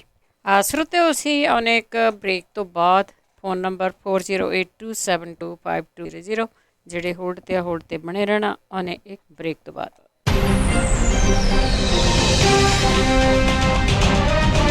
ਪੰਜਾਬੀ ਰੇਡੀਓ USA ਸੁਣ ਰਹੇ ਸਾਰੇ ਸਰੋਤਿਆਂ ਦਾ ਸਵਾਗਤ ਕਰਦੇ। ਤੁਸੀਂ ਜੁੜੇ ਹੋ ਪੰਜਾਬੀ ਰੇਡੀਓ USA ਦੇ ਨਾਲ ਪ੍ਰੋਗਰਾਮ ਖਬਰ ਤੇ ਨਜ਼ਰ। ਇਸ ਹਿੱਸੇ ਦੇ ਵਿੱਚ ਜੇ ਤੁਹਾਡਾ ਕੋਈ ਸਵਾਲ ਆ ਤੁਸੀਂ ਕਾਲ ਕਰ ਸਕਦੇ ਹੋ 4082725200 408-272-5200 ਦੇ ਉੱਤੇ ਕਾਲ ਕਰਕੇ ਕੋਈ ਵੀ ਸਵਾਲ ਤੁਸੀਂ ਪੁੱਛ ਸਕਦੇ ਆ। ਦੁਆਰਾ ਜੁੜ ਚੁੱਕੇ ਨੇ ਬਲਤੇਜ ਪੰਨੂ ਜੀ, ਸਤਿ ਸ਼੍ਰੀ ਅਕਾਲ, ਸਵਾਗਤ ਹੈ ਜੀ। ਧੰਨਵਾਦ ਜੀ। ਸਾਡੇ ਕਾਲਰਸ ਜੁੜੇ ਹੋਏ ਨੇ, ਬਾਰੀ ਬਾਰੀ ਤੁਹਾਡੇ ਨਾਲ ਗੱਲ ਕਰਦੇ ਆ। ਸੁਰਿੰਦਰ ਸਿੰਘ ਜੀ। ਵਾਹਿਗੁਰੂ ਜੀ ਕਾ ਖਾਲਸਾ, ਵਾਹਿਗੁਰੂ ਜੀ ਕੀ ਫਤਿਹ। ਸਭ ਤੋਂ ਪਹਿਲਾਂ ਪੰਜਾਬੀ ਰੇਡੀਓ ਦਾ ਤੇ ਗੁਰਮੁਖ ਪਿਆਰਿਆਂ ਦਾ ਬਹੁਤ ਬਹੁਤ ਧੰਨਵਾਦ ਆ, ਜੋ ਕਿ ਸਾਡੇ ਲਈ ਰੋਜ਼ ਅਸੀਂ ਸਵੇਰ ਤੋਂ ਉਡੀਕਦੇ ਹੁੰਦੇ ਆ, ਇਸ ਪ੍ਰੋਗਰਾਮ ਨੂੰ ਲੈ ਕੇ ਆਉਂਦੇ ਆ। ਇਹ ਹਾਰਦਿਕ ਤੌਰ ਤੇ ਧੰਨਵਾਦ ਆ। ਤੇ ਦੂਸਰਾ, ਅਸੀਂ ਬੜੇ ਵੱਡੇ ਭਾਗਾਂ ਵਾਲੇ ਆ ਕਿ ਜਿਨ੍ਹਾਂ ਨੂੰ ਸਾਨੂੰ ਇਹਦਾ ਕੁਛ ਨਾ ਰੱਖ ਲਵੋ, ਤੁਸੀਂ ਨਜ਼ਰੀਆ ਰੱਖ ਲਵੋ, ਕੁਛ ਰੱਖ ਲਓ ਕਿ ਜਿਹਦੇ ਉੱਤੇ ਮਿਹਨਤ ਦੇ ਨਾਲ ਜਾਣਕਾਰੀ ਦਿੱਤੀ ਜਾਂਦੀ ਆ, ਨਾ ਕਿ ਕਿਸੇ ਖਾਸ ਪਾਰਟੀ ਨੂੰ ਮੁੱਖ ਰੱਖ ਕੇ। ਹੁਣ ਦੇਖੋ ਸਰੋਤੇ, ਅਸੀਂ ਕਿੱਦਾਂ ਦੇ ਆ, ਅਸੀਂ ਵੀ ਕਿਸਮਾਂ ਦੇ ਵਿੱਚ ਆ। ਕਈ ਤੇ ਮੇਰੇ ਵਰਗੇ ਉਡੀਕਦੇ ਆ ਵੀ ਅੱਜ ਸਾਨੂੰ ਗੁਰਮੁਖ ਪਿਆਰੇ ਦੱਸਣਗੇ ਵੀ, ਕਿਉਂਕਿ ਪਾਰਟੀਆਂ ਦੇ ਨਾਲ ਲੱਗੇ ਆ, ਇਹਦੇ ਵਿੱਚ ਕੋਈ ਦੋ ਰਾਇ ਨਹੀਂ ਗੀਆਂ, ਦੋ ਫਾੜ ਹੋਏ ਆ ਤੇ ਪਾਰਟੀਆਂ ਦੇ ਨਾਲ ਗੱਲਾਂ ਕਰ ਆਪਣਾ ਕੋ ਅੱਜ ਮੇਰਾ ਜੋ ਅੱਜ ਏਦਾਂ ਹੋ ਗਿਆ ਹੋਣਾ ਜਾਂ ਏਦਾਂ ਹੋ ਗਿਆ ਹੋਣਾ। ਇੱਕ ਕਿਸਮ ਦੇ ਐਸੇ ਲੋਕ ਆ ਕਿ ਉਹ ਆਪਣੇ ਪੰਜਾਬ ਦੇ ਨਾਲ ਦਰਦ ਰੱਖਦੇ ਆ ਤੇ ਉਹ ਹਮੇਸ਼ਾ ਦੇਖਦੇ ਆ ਬਈ ਕਿਸ ਤਰ੍ਹਾਂ ਦੀਆਂ ਖਬਰਾਂ ਇਹ ਲੈ ਕੇ ਆਉਂਦੇ ਆ, ਤਾਂ ਕਿ ਅਸੀਂ ਇਸ ਬਹੁਤ ਹੀ ਦਰਦਨਾਇਕ ਤੇ ਭਿਆਨਕ ਹਾਲਤ ਦੇ ਵਿੱਚ ਦੀ ਲੰਘ ਰਹੇ ਆ। ਮੈਂ ਖੁਦ ਦੇਖ ਰਿਹਾ ਆ ਆਪ ਜੀ ਨੂੰ ਮਿਹਨਤ ਕਰਦਿਆਂ ਨੂੰ ਕਿ ਪਤਾ ਨਹੀਂ ਕੀ ਸਤਿਗੁਰੂ ਦੀ ਖੇਡ ਆ, ਨਵੇਂ ਤੋਂ ਨਵਾਂ ਹੀ ਪੰਗਾ ਪੈਂਦਾ ਆ, ਉਹਨੂੰ ਹੱਲ ਕਰਨ ਦੀ ਕੋਸ਼ਿਸ਼ ਕਰੀਦੀ ਆ, ਇੱਕ ਹੋਰ ਹੋ ਜਾਂਦਾ। ਸਿਆਣਿਆਂ ਨੇ ਕਿਹਾ ਆ ਕਿ ਜਿਹੜਾ ਵੀਲ ਆ ਨਾ, ਉਹ ਇਨਵੈਂਟ ਕਰਨ ਦੀ ਲੋੜ ਨਹੀਂ, ਚਲਾਉਣ ਦੀ ਲੋੜ ਆ। ਤੇ ਮੈਂ ਆਪ ਜੀ ਪਾਸੋਂ ਇਹ ਹੀ ਬੇਨਤੀ ਕਰਦਾ ਆ ਤੇ ਜ਼ਰੂਰ ਦੱਸਣਾ ਕਿ ਉਹ ਜਿਹੜੀ, ਕਿਉਂਕਿ ਆਪ ਜੀ ਨੂੰ ਮਿਲਦੇ ਰਹਿੰਦੇ ਆ, ਇਸ ਪ੍ਰੋਗਰਾਮ ਤੇ ਗੱਲਾਂ ਹੁੰਦੀਆਂ ਰਹਿੰਦੀਆਂ ਆ, ਸਾਰਾ ਦਿਨ ਆਪ ਜੀ ਦਾ ਇਹ ਸਮਝ ਲਓ ਸੇਵਾ ਹੀ ਇਹੀ ਆ, ਸੇਵਾ ਕਰਦੇ ਆ। ਮੈਂ ਤਾਂ ਆਪ ਦੀ ਬੇਸ਼ੱਕ ਰੁਜ਼ਗਾਰ ਵੀ ਇਹੀ ਆ, ਪਰ ਸੇਵਾ ਨੂੰ ਮੁੱਖ ਰੱਖ ਕੇ ਕਰ ਰਹੇ ਆ, ਜਿੱਦਾਂ ਮੈਂ ਖੁਦ ਮਹਿਸੂਸ ਕਰਦਾ ਆ। ਸੋ ਤੁਸੀਂ ਆਪਣੇ ਵਿਚਾਰ ਇਸ ਬਾਰੇ ਜ਼ਰੂਰ ਦੱਸਣੇ ਆ। ਮੈਨੂੰ ਇਸ ਤਰ੍ਹਾਂ ਮਹਿਸੂਸ ਹੁੰਦਾ ਆ ਕਿ ਇਸ ਦੋ ਫਾੜ ਨੂੰ ਇਕੱਠੇ ਕਰਨ ਦੇ ਲਈ ਇਹ ਧਰਤੀ ਆ ਗੁਰੂਆਂ ਦੀ, ਭਗਤਾਂ ਦੀ, ਯੋਗੀਆਂ ਦੀ, ਮਹਾਤਮਾ ਦੀ। ਕਹਿਣ ਦਾ ਮਤਲਬ ਇਹ ਆ ਕਿ ਇਹ ਸੋਸ਼ਲਿਸਟ ਪੈਟਰਨ ਦੇ ਨਾਲ ਜਿਓਗ੍ਰਾਫਿਕਲੀ ਜਗ੍ਹਾ ਨਹੀਂ ਗੀ, ਜਿਸ ਤਰ੍ਹਾਂ ਜਰੂਸਲਮ ਆ ਜਾਂ ਇੱਦਾਂ ਜਗ੍ਹਾ ਹੁੰਦੀਆਂ ਆਪੋ ਆਪਣੀਆਂ। ਪੰਜਾਬ ਦੀ ਧਰਤੀ ਜਿਹੜੀ ਆ, ਪੰਜਾਬ ਦੀ ਧਰਤੀ ਦੇ ਉੱਤੇ ਇਹਨਾਂ ਦਾ ਬਹੁਤ ਪ੍ਰਭਾਵ ਆ ਔਰ ਕਈਆਂ ਸੈਂਚਰੀਆਂ ਤੋਂ ਪ੍ਰਭਾਵ ਆ। ਹੁਣ ਇਹ ਆ, ਮੈਂ ਖੁਦ ਏਦਾਂ ਸਮਝਦਾ, ਤੁਸੀਂ ਜ਼ਰੂਰ ਮੈਨੂੰ ਦੱਸੋ ਵੀ ਕਦੋਂ ਉਹਨਾਂ ਦੀ ਬਹੁਮਤ ਹੋਊਗੀ ਜਾਂ ਬਹੁਤਾਤ ਦੇ ਵਿੱਚ ਉਹ ਆਉਣਗੇ, ਉਹ ਲੋਕ ਜਿਹੜੇ ਕਿ ਧਰਮ ਦੇ ਵਿੱਚ ਵਿਸ਼ਵਾਸ ਰੱਖਣ ਵਾਲੇ, ਧਰਮ ਨੂੰ ਕਮਾਉਣ ਲੱਗਣਗੇ। ਤਾਂ ਜਦੋਂ ਸਵੇਰ ਨੂੰ ਜੀਵਨ ਸ਼ੁਰੂ ਹੁੰਦਾ ਆ ਨਾ, ਉਸ ਵੇਲੇ ਸ਼ੁਰੂਆਤ ਜਿਹੜੀ ਆ ਉਹ ਆਪਣੇ ਆਪਣੇ ਧਰਮ ਤੋਂ ਕਰਨੀ ਆ। ਮੁਸਲਮਾਨ ਵੀ ਆ ਇੱਥੇ, ਹਿੰਦੂ ਵੀ ਆ ਪੰਜਾਬ ਦੇ ਵਿੱਚ, ਤੇ ਗੁਰਸਿੱਖ ਵੀ ਹੈਗੇ। ਸੋ ਇਸ ਕਰਕੇ ਮੈਨੂੰ ਜ਼ਰੂਰ, ਹੁਣ ਮੈਂ ਕੀ ਦੱਸਾਂ, ਮੇਰੇ ਲਈ ਤੁਸੀਂ ਸਾਰਾ ਕੁਛ ਹੀ ਆ। ਮੈਂ ਉਹਨਾਂ ਦੇ ਵਿੱਚੋਂ ਆ ਕਿ ਜਿਹੜਾ ਹਮੇਸ਼ਾ ਚਾਹੁੰਦਾ ਆ ਦਿਲੋਂ ਕਿ ਮੇਰਾ ਪੰਜਾਬ ਨਾ ਮੇਰੇ ਨਾਲੋਂ ਚੰਗਾ ਹੋਵੇ। ਸੋ ਆਪ ਜੀ ਨੇ ਜ਼ਰੂਰ 1-2 ਮਿੰਟਾਂ ਦੇ ਵਿੱਚ ਨਾ ਇਹਦੇ ਬਾਰੇ ਜਾਣਕਾਰੀ ਦੇ ਦੇਣੀ ਆ ਕਿ ਤੁਸੀਂ ਕਿਸ ਤਰ੍ਹਾਂ ਅਨੁਭਵ ਕਰਦੇ ਆ ਕਿ ਤੁਸੀਂ ਸਵੇਰ ਤੋਂ ਸ਼ਾਮ ਤੱਕ ਲੋਕਾਂ ਦੇ ਵਿੱਚ ਰਹਿੰਦੇ ਆ। ਵਾਹਿਗੁਰੂ ਜੀ ਕਾ ਖਾਲਸਾ, ਵਾਹਿਗੁਰੂ ਜੀ ਕੀ। ਦੇਖੋ, ਇਸ ਤਰ੍ਹਾਂ ਹੈ ਕਿ ਇੱਕ ਤਾਂ ਜਿਹੜਾ ਗੰਦਲਾਪਨ ਹੈ ਉਹ ਸਾਰੇ ਜਗ੍ਹਾ ਦੇ ਉੱਤੇ ਆ ਗਿਆ, ਉਹ ਚਾਹੇ ਰਾਜਨੀਤੀ ਦੇ ਵਿੱਚ ਹੈ ਜਾਂ ਧਰਮ ਨੂੰ ਚਲਾਉਣ ਵਾਲੇ ਜਿਹੜੇ ਕੁਛ ਲੋਕ ਨੇ ਉਹਨਾਂ ਦੇ ਵਿੱਚ। ਧਰਮ ਦੇ ਵਿੱਚ ਕਦੀ ਕੁਛ ਵੀ ਗੰਦਲਾਪਨ ਨਹੀਂ ਹੋ ਸਕਦਾ, ਨਾ ਕੋਈ ਕਿਸੇ ਕਿਸਮ ਦਾ ਹੈ, ਕਿਉਂਕਿ ਉਹ ਤਾਂ ਬਦਲਣ ਵਾਲੀ ਕੋਈ ਚੀਜ਼ ਹੀ ਨਹੀਂ ਹੈਗੀ ਕਿ ਉਹਦੇ ਵਿੱਚ ਤਬਦੀਲੀ ਹੋ ਸਕੇ। ਇਹ ਸਾਡੀ ਇੱਕ ਖੁਸ਼ਕਿਸਮਤੀ ਆ ਜੇ ਆਪਾਂ ਗੁਰੂ ਗ੍ਰੰਥ ਸਾਹਿਬ ਦੀ ਗੱਲ ਕਰੀਏ ਕਿ ਉਹ ਗੁਰਮੁਖੀ ਦੇ ਵਿੱਚ ਹੈ, ਇਸ ਕਰਕੇ ਉਹਦੇ ਚ ਤਬਦੀਲੀ ਨਹੀਂ ਹੋ ਸਕਦੀ। ਕਿਸੇ ਹੋਰ ਭਾਸ਼ਾ ਚ ਹੁੰਦਾ ਤੇ ਸ਼ਾਇਦ ਹੋ ਸਕਦਾ ਸੀ, ਹੁਣ ਨੂੰ ਉਹਦੇ ਵਿੱਚ ਤਬਦੀਲੀਆਂ ਹੋ ਗਈਆਂ ਹੁੰਦੀਆਂ। ਜਿਹੜੇ ਧਰਮ ਤੋਂ ਸੇਧ ਲੈਂਦੀ ਰਹੀ ਹੈ ਰਾਜਨੀਤੀ, ਜਿਹੜੀ ਪੁਰਾਤਨ ਪਹਿਲਾਂ ਬਿਲਡਿੰਗ ਸੀਗੀ ਅਕਾਲ ਤਖਤ ਦੀ, ਕਿਉਂਕਿ ਉਹ ਜਿਹੜੀ ਉਹ ਰਾਜਨੀਤੀ ਦੇ ਨਾਲ ਜੁੜੀ ਹੋਈ ਉਹ ਬਿਲਡਿੰਗ ਸੀ, ਉਹ ਸਿੰਬੋਲਿਕ ਰੂਪ ਦੇ ਵਿੱਚ। ਉਹਦੇ ਵਿੱਚ ਬੈਠਿਆ ਜਿਹੜੀ ਉੱਪਰ ਪਈ ਗੁਰੂ ਗ੍ਰੰਥ ਸਾਹਿਬ ਦੀ ਬੀੜ ਹੈ ਦਰਬਾਰ ਸਾਹਿਬ ਦੇ ਵਿੱਚ, ਉਹ ਦਿਸਦੀ ਸੀਗੀ। ਪਰ ਦਰਬਾਰ ਸਾਹਿਬ ਦੇ ਵਿੱਚ ਬੈਠ ਕੇ ਜਿਹੜਾ ਅਕਾਲ ਤਖਤ ਨਹੀਂ ਸੀ ਦਿਸਦਾ। ਉਹ ਇੱਕ ਤੁਸੀਂ ਆਰਕੀਟੈਕਟ ਦਿਮਾਗ ਕਹਿ ਲਓ, ਉਹਦਾ ਇੱਕ ਮਤਲਬ ਸੀਗਾ। ਉਹਦਾ ਮਤਲਬ ਇਹ ਸੀਗਾ ਕਿ ਜਿਹੜੀ ਸਿਆਸਤ ਹੈ, ਰਾਮ ਰਾਜ ਦੀ ਗੱਲ ਕਿਉਂ ਕੀਤੀ ਜਾਂਦੀ ਹੈ, ਉਹਨੂੰ ਤੁਸੀਂ ਸਿਰਫ ਇਸ ਪੱਖੋਂ ਵੀ ਨਾ ਜੋੜ ਲੈਣਾ ਕਿ ਉਹ ਭਗਵਾਨ ਰਾਮ ਹੋਰਾਂ ਦੇ ਨਾਲ। ਰਾਮ ਨਾਮ ਜਿਹੜਾ ਹੈ ਉਹ ਰੱਬ ਦਾ, ਕਿ ਉਹ ਜਿਹੜਾ ਬੰਦਾ ਧਾਰਮਿਕ ਤੌਰ ਦੇ ਉੱਤੇ ਚੰਗਾ ਸੋਚੂਗਾ ਉਹ ਲੋਕਾਂ ਦਾ ਜ਼ਰੂਰ ਸੋਚੂਗਾ। ਉਹ ਇਹ ਕਦੀ ਨਹੀਂ ਚਾਹੂਗਾ ਕਿ ਲੋਕ ਦੱਬੇ ਜਾਣ, ਲੋਕ ਕੁਚਲੇ ਜਾਣ। ਤਾਂ ਕਰਕੇ ਇਹ ਕਿਹਾ ਜਾਂਦਾ ਹੈ ਕਿ ਜਿਹੜੀ ਰਾਜਨੀਤੀ ਹੈ, ਜੇ ਉਹ ਧਰਮ ਤੋਂ ਸੇਧ ਲੈ ਕੇ ਚੱਲੇ ਤੇ ਉਹ ਲੋਕਾਂ ਦੇ ਕੰਮ ਕਰ ਸਕਦੀ ਹੈ। ਇੱਥੇ ਹੋ ਗਿਆ ਉਲਟ ਕੰਮ। ਇੱਥੇ ਧਰਮ ਨੂੰ ਚਲਾਉਣ ਵਾਲੇ ਰਾਜਨੀਤੀ ਤੋਂ ਸੇਧ ਲੈਂਦੇ ਆ। ਜਿਸ ਦਿਨ ਅਕਾਲੀ ਦਲ ਬਾਦਲ ਨੇ 400 ਯੂਨਿਟ ਬਿਜਲੀ ਫ੍ਰੀ ਕੀਤੀ ਆ, ਤੇ ਜਗੀਰ ਕੌਰ ਹੁਰੀ ਜਿਹੜੇ ਕਿ ਸ਼੍ਰੋਮਣੀ ਗੁਰਦੁਆਰਾ ਪ੍ਰਬੰਧਕ ਕਮੇਟੀ ਦੇ ਪ੍ਰਧਾਨ ਨੇ, ਉਹ ਆਪਣੇ ਸੋਸ਼ਲ ਮੀਡੀਆ ਦੇ ਉੱਤੇ ਇਸ ਚੀਜ਼ ਨੂੰ ਹਾਈਲਾਈਟ ਕਰਦੇ ਆ ਕਿ ਅਕਾਲੀ ਦਲ ਨੇ 400 ਯੂਨਿਟ ਦਾ ਜਿਹੜਾ ਉਹ ਐਲਾਨ ਕਰ ਦਿੱਤਾ। ਕਿ ਸ਼੍ਰੋਮਣੀ ਗੁਰਦੁਆਰਾ ਪ੍ਰਬੰਧਕ ਕਮੇਟੀ ਜਿਹੜੀ ਕਿ ਨਾਮ ਤੋਂ ਹੀ ਸਿੱਧ ਹੈ ਕਿ ਕਾਹਦੇ ਵਾਸਤੇ ਹੈ, ਉਹ ਕਿਸੇ ਇਉਂ ਰਾਜਨੀਤਿਕ ਧਿਰ ਦਾ ਪ੍ਰਚਾਰ ਕਰ ਸਕਦੀ ਹੈ, ਜਾਂ ਉਹ ਕਰੇ ਤੇ ਉਹ ਕਿੰਨਾ ਸਹੀ ਹੋਊਗਾ। ਇਹ ਸਵਾਲ ਆ ਆਪਣੇ ਆਪ ਦੇ ਵਿੱਚ ਇੱਕ ਬਹੁਤ ਵੱਡਾ, ਕਿ ਉਸ ਜਗ੍ਹਾ ਦੇ ਉੱਤੇ ਕੋਈ ਰਾਜਨੀਤਿਕ ਹਸਤੀ ਬੈਠਣੀ ਚਾਹੀਦੀ ਹੈ ਜਾਂ ਉੱਥੇ ਕੋਈ ਧਾਰਮਿਕ ਵਿਅਕਤੀ ਬੈਠਣਾ ਚਾਹੀਦਾ।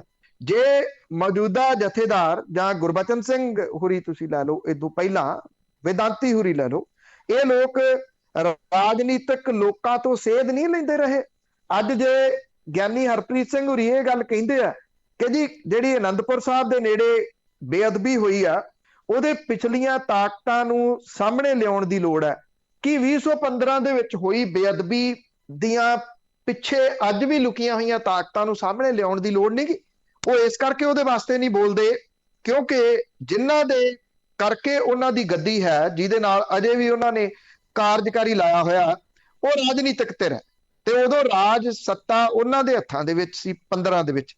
ਇਸ ਕਰਕੇ ਗਿਆਨੀ ਹਰਪ੍ਰੀਤ ਸਿੰਘ ਹੁਰੀ ਆਨੰਦਪੁਰ ਸਾਹਿਬ ਦੇ ਵਿੱਚ ਹੋਈ ਬੇਅਦਬੀ ਦੇ ਬਾਰੇ ਚ ਬੋਲ ਸਕਦੇ ਆ, 15 ਦੇ ਵਿੱਚ ਹੋਈ ਬੇਅਦਬੀ ਦੇ ਬਾਰੇ ਦੇ ਵਿੱਚ ਨਹੀਂ ਬੋਲ ਰਹੇ। ਅੱਜ ਤੱਕ ਇਹ ਜਵਾਬ ਇਸੇ ਕਰਕੇ ਨਹੀਂ ਦੇ ਪਾ ਰਹੇ ਕਿ ਸਰਸੇ ਵਾਲੇ ਨੂੰ ਮਾਫੀ ਕਿਹਦੇ ਕਹੇ ਦੇ ਉੱਤੇ ਦਿੱਤੀ ਗਈ ਸੀ, ਉਹ ਕਿਹੜੀ ਤਾਕਤ ਸੀ ਜਿਹਨੇ ਉਹ ਮਾਫੀ ਦਵਾਈ ਸੀ, ਉਹ ਕਿਹਦੀ ਤਾਕਤ ਸੀ, ਕਿਹੜੀ ਤਾਕਤ ਸੀ ਜਿਹਨੇ ਸਰਸੇ ਵਾਲੇ ਦੇ ਪੋਸਟਰਾਂ ਦੇ ਦੁਆਲੇ 4-4 ਸਿਪਾਹੀ ਖੜੇ ਕੀਤੇ ਹੋਏ ਸੀ ਪੰਜਾਬ ਦੇ ਵਿੱਚ ਕਿ ਕੋਈ ਉਹਦਾ ਪੋਸਟਰ ਨਾ ਪਾੜ ਜਾਵੇ। ਉਹ ਕੌਣ ਸਨ, ਕਿਹਦੇ ਕਹੇ ਦੇ ਉੱਤੇ ਇਹ ਕੀਤਾ ਗਿਆ ਸੀ? ਇਹ ਬੜੇ ਵੱਡੇ ਸਵਾਲ ਨੇ।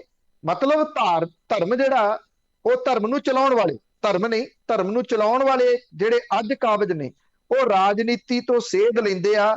ਰਾਜਨੀਤੀ ਨੇ ਐਸਾ ਉਹਨਾਂ ਨੂੰ ਕਾਬੂ ਕਰ ਲਿਆ ਕਿ ਉਹ ਫੈਸਲੇ ਲੈਣ ਦੇ ਅਸਮਰੱਥ ਹੋ ਗਏ ਆ। ਬਾਕੀ ਜਿੱਥੋਂ ਤੱਕ ਅਵੇਅਰਨੈਸ ਦੀ ਗੱਲ ਆ ਜਾਂ ਕਿਵੇਂ ਚੇਂਜ ਹੋਊਗਾ, ਇਹ ਇੱਕ ਜਿਹੜੀ ਆਸ ਹੈ ਨਾ ਜੀ, ਜੋ ਮੈਨੂੰ ਲੱਗਦੀ ਹੁੰਦੀ, ਇੱਕ ਤਾਂ ਨਵੀਂ ਪੀੜ੍ਹੀ ਤੋਂ ਕੁਝ ਆਸ ਵੱਜਦੀ ਹੈ, ਤੇ ਇੱਕ ਵਿਦੇਸ਼ਾਂ ਦੇ ਵਿੱਚ ਬੈਠੇ ਜਿਹੜੇ ਫਿਕਰਮੰਦ ਲੋਕ ਨੇ ਉਹਨਾਂ ਤੋਂ ਆਸ ਵੱਜਦੀ ਹੁੰਦੀ ਹੈ। ਅੱਜ ਤੁਸੀਂ ਇੱਕ ਬਹੁਤ ਵੱਡੀ ਪਾਵਰ ਹੋ, ਜਿਨ੍ਹਾਂ ਤੋਂ ਸਿਆਸੀ ਪਾਰਟੀਆਂ ਤਰਿੰਦੀਆਂ ਨੇ। ਸੱਚੀ ਪੁੱਛੋ ਤਾਂ ਉਹ ਮੰਨਣ ਜਾਂ ਨਾ ਮੰਨਣ, ਉਹ ਤਰਿੰਦੀਆਂ ਨੇ ਕਿ ਕਿਸੇ ਵੀ ਗੱਲ ਨੂੰ ਮਿੰਟੋ ਮਿੰਟੀ ਤੁਸੀਂ ਚੀਰ ਫਾੜ ਕਰਕੇ ਰੱਖ ਦਿੰਦੇ ਹੋ। ਅੱਜ ਤੁਸੀਂ ਕਿਸੇ ਨੂੰ ਇਹ ਪਤਾ ਲੱਗਣਾ ਕਿ IPS ਸਹੋਤਾ ਹੋਰਾਂ ਦੇ ਨਾਮ ਦੇ ਉੱਤੇ ਕੰਟਰੋਵਰਸੀ ਕਿਉਂ ਆ, APS ਦਿਓਲ ਦੇ ਨਾਮ ਦੇ ਉੱਤੇ ਕੰਟਰੋਵਰਸੀ ਕਿਉਂ ਆ। ਜਿਹੜੀ ਗੱਲ ਹੁਣ ਇੱਥੇ ਬੋਲੀ ਗਈ, ਜਿਹੜੀ ਇਸ ਪਲੇਟਫਾਰਮ ਦੇ ਉੱਤੇ ਦੱਸ ਦਿੱਤੀ ਗਈ, ਕੋਈ ਗਿਣਤੀ ਮਿਣਤੀ ਹੈ ਕਿ ਕਿੰਨੇ ਲੋਕਾਂ ਤੱਕ ਇਹ ਗੱਲ ਪਹੁੰਚ ਗਈ? ਤੁਸੀਂ ਅੱਗੋਂ ਬਹਿਸ ਕਰਨ ਜੋਗੇ ਹੋਗੇ। ਇਹੋ ਜਿਹੇ ਜਿਹੜੇ ਪਲੇਟਫਾਰਮ ਦੇਸ਼ਾਂ ਦੇ ਵਿੱਚੋਂ ਚੱਲਦੇ ਨੇ, ਉਹ ਇੱਕ ਇਹਨਾਂ ਦੇ ਵਾਸਤੇ ਥ੍ਰੈਟ ਬਣੇ ਹੋਏ ਨੇ। ਤਬਦੀਲੀ ਕੁਦਰਤ ਦਾ ਅਸੂਲ ਹੈ, ਤਬਦੀਲੀ ਆਉਂਦੀ ਹੈ। ਇਸ ਤਰ੍ਹਾਂ ਦੀ ਕੋਈ ਗੱਲ ਨਹੀਂ ਹੈ ਕਿ ਤਬਦੀਲੀ ਨਹੀਂ ਆਉਂਦੀ। ਜੇ ਤੁਸੀਂ ਇਤਿਹਾਸ ਦੇ ਜਾਣਕਾਰ ਹੋ ਜਾਂ ਇਤਿਹਾਸ ਪੜ੍ਹਨ 'ਚ ਯਕੀਨ ਰੱਖਦੇ ਹੋ, ਗੁਰੂ ਸਾਹਿਬ ਦਾ ਇਤਿਹਾਸ ਪੜ੍ਹ ਲੈਣਾ, ਬਹੁਤੇ ਸਵਾਲਾਂ ਦੇ ਜਵਾਬ ਤੁਹਾਨੂੰ ਮਿਲ ਜਾਣਗੇ। ਬਹੁਤ ਕੁਝ ਹੁੰਦਾ ਉਹਨਾਂ ਦੇ ਸਮੇਂ ਵੀ ਅਜਿਹਾ ਹੀ ਰਿਹਾ ਜੀ, ਪਰ ਉਹ ਲੜਦੇ ਰਹੇ, ਉਹ ਹਾਰ ਹੰਬ ਕੇ ਨਹੀਂ ਬੈਠੇ, ਬਲਕਿ ਉਹਨਾਂ ਨੇ ਇੱਕ ਇਸ ਤਰ੍ਹਾਂ ਦੀ ਜੋਤ ਜਗਾਈ ਕਿ ਲੜਕੇ ਜਾਂ ਆਪਣੇ ਹੱਕਾਂ ਦੇ ਪ੍ਰਤੀ ਜਾਗਰੂਕ ਹੋਣਾ, ਆਪਣੇ ਹੱਕਾਂ ਦੇ ਪ੍ਰਤੀ ਲੜਦੇ ਰਹਿਣਾ ਹੀ ਉਹਨਾਂ ਦਾ ਇੱਕ ਪੈਰੋਕਾਰ ਹੋਣਾ ਹੈ। ਇਸ ਕਰਕੇ ਸੇਧ ਵੀ ਹੈਗੀ ਆ, ਸਾਰਾ ਕੁਝ ਹੈਗਾ। ਸਮੇਂ ਦੀ ਨਜ਼ਾਕਤ ਹੈ, ਕਦੋਂ ਬਦਲੂਗੀ, ਕਿਸ ਪਾਸੇ ਵੱਲ ਨੂੰ ਜਾਊਗੀ, ਬਦਲੂਗੀ ਜ਼ਰੂਰ ਜੀ, ਕਿਉਂਕਿ ਹਰੇਕ ਚੀਜ਼ ਦੀ ਇੱਕ ਚੜ੍ਹਾਈ ਹੁੰਦੀ ਹੈ ਤੇ ਸਾਨੂੰ ਇਹ ਨਹੀਂ ਭੁੱਲਣਾ ਚਾਹੀਦਾ ਕਿ ਚੜ੍ਹਾਈ ਤੋਂ ਬਾਅਦ ਉਤਰਾਈ ਸ਼ੁਰੂ ਹੋ ਜਾਂਦੀ ਹੈ। ਸਤਨਾਮ ਸਿੰਘ ਜੀ। ਸਤਿ ਸ਼੍ਰੀ ਅਕਾਲ ਭੈਣ ਜੀ। ਪੰਨੂ ਭਾਈ ਸਤਿ ਸ਼੍ਰੀ ਅਕਾਲ ਜੀ। ਸਤਿ ਸ਼੍ਰੀ ਅਕਾਲ ਜੀ। ਪੰਨੂ ਜੀ, ਮੈਂ ਪਿਛਲੇ ਹਫ਼ਤੇ ਤੁਹਾਨੂੰ ਵਾਪਸ ਲਿਜਾਣਾ ਮੰਗਦਾ। ਇੱਕ ਮੈਂ ਤੁਹਾਨੂੰ ਸਵਾਲ ਕੀਤਾ ਸੀ, ਜਾਂ ਤਾਂ ਤੁਹਾਨੂੰ ਸਮਝਣ 'ਚ ਭੁਲੇਖਾ ਲੱਗਾ, ਤੁਸੀਂ ਉਹਨੂੰ ਬਿਲਕੁਲ ਚੇਂਜ ਕਰਤਾ। ਕਿਉਂਕਿ ਪਹਿਲੀ ਤਾਂ ਗੱਲ, ਮੈਂ ਤੁਹਾਡੀ ਜਾਣਕਾਰੀ ਕਿ ਮੈਂ ਉਹ ਸੋਸ਼ਲ ਮੀਡੀਆ ਮੈਂ ਨਹੀਂ ਆਪਣੇ ਫੋਲੋ ਕਰਦਾ, ਕਿਉਂਕਿ ਸਾਡੇ ਕੋਲ ਹੱਥ ਸੱਚ ਦੀ ਆਵਾਜ਼ ਦਾ ਇੱਕੋ ਇੱਕ ਪਲੇਟਫਾਰਮ ਹੈਗਾ ਪੰਜਾਬੀ USA, ਤੇ ਵਨ ਤੋਂ ਇਹਨਾਂ ਜੁੜਿਆ ਆ। ਤੇ ਚਾਂਜੀ ਚੰਨੀ ਬਾਰੇ ਗੱਲ ਕਰਦੇ ਸੀ। ਮੈਨੂੰ ਉਹਨਾਂ ਐਜੂਕੇਸ਼ਨ ਦਾ ਪਤਾ, ਕਿਉਂਕਿ ਉਹ DIV ਕਾਲਜ ਦੇ ਸਟੂਡੈਂਟ ਯੂਨੀਅਨ ਪ੍ਰਧਾਨ ਵੀ ਰਹੇ, 3 ਵਾਰ MC ਬਣੇ, 3 ਵਾਰ MLA ਬਣੇ, 1 ਵਾਰ ਆਜ਼ਾਦ ਵੀ ਜਿੱਤੇ, ਫਿਰ ਤਕਨੀਕੀ ਮੰਤਰੀ ਬੌਧਿਕ ਨੇਤਾ ਵੀ। ਇਸ ਤੋਂ ਇਲਾਵਾ ਪੰਜਾਬ ਯੂਨੀਵਰਸਿਟੀ ਤੋਂ LLB ਪਾਸ ਕੀਤੀ ਉਹਨੇ, ਮਗਰੋਂ MBA ਕੀਤੀ, ਤੇ ਇਸ ਵੇਲੇ PhD ਕਰ ਰਹੇ ਆ, ਤੇ ਯੂਨੀਵਰਸਿਟੀ ਦੇ ਬਾਸਕਟਬਾਲ ਦੇ ਪਲੇਅਰ ਵੀ ਰਹੇ ਆ, ਤੇ ਇੰਟਰ ਯੂਨੀਵਰਸਿਟੀ ਮੁਕਾਬਲੇ 3 ਵਾਰ ਗੋਲਡ ਮੈਡਲ ਵੀ ਰਹੇ ਆ।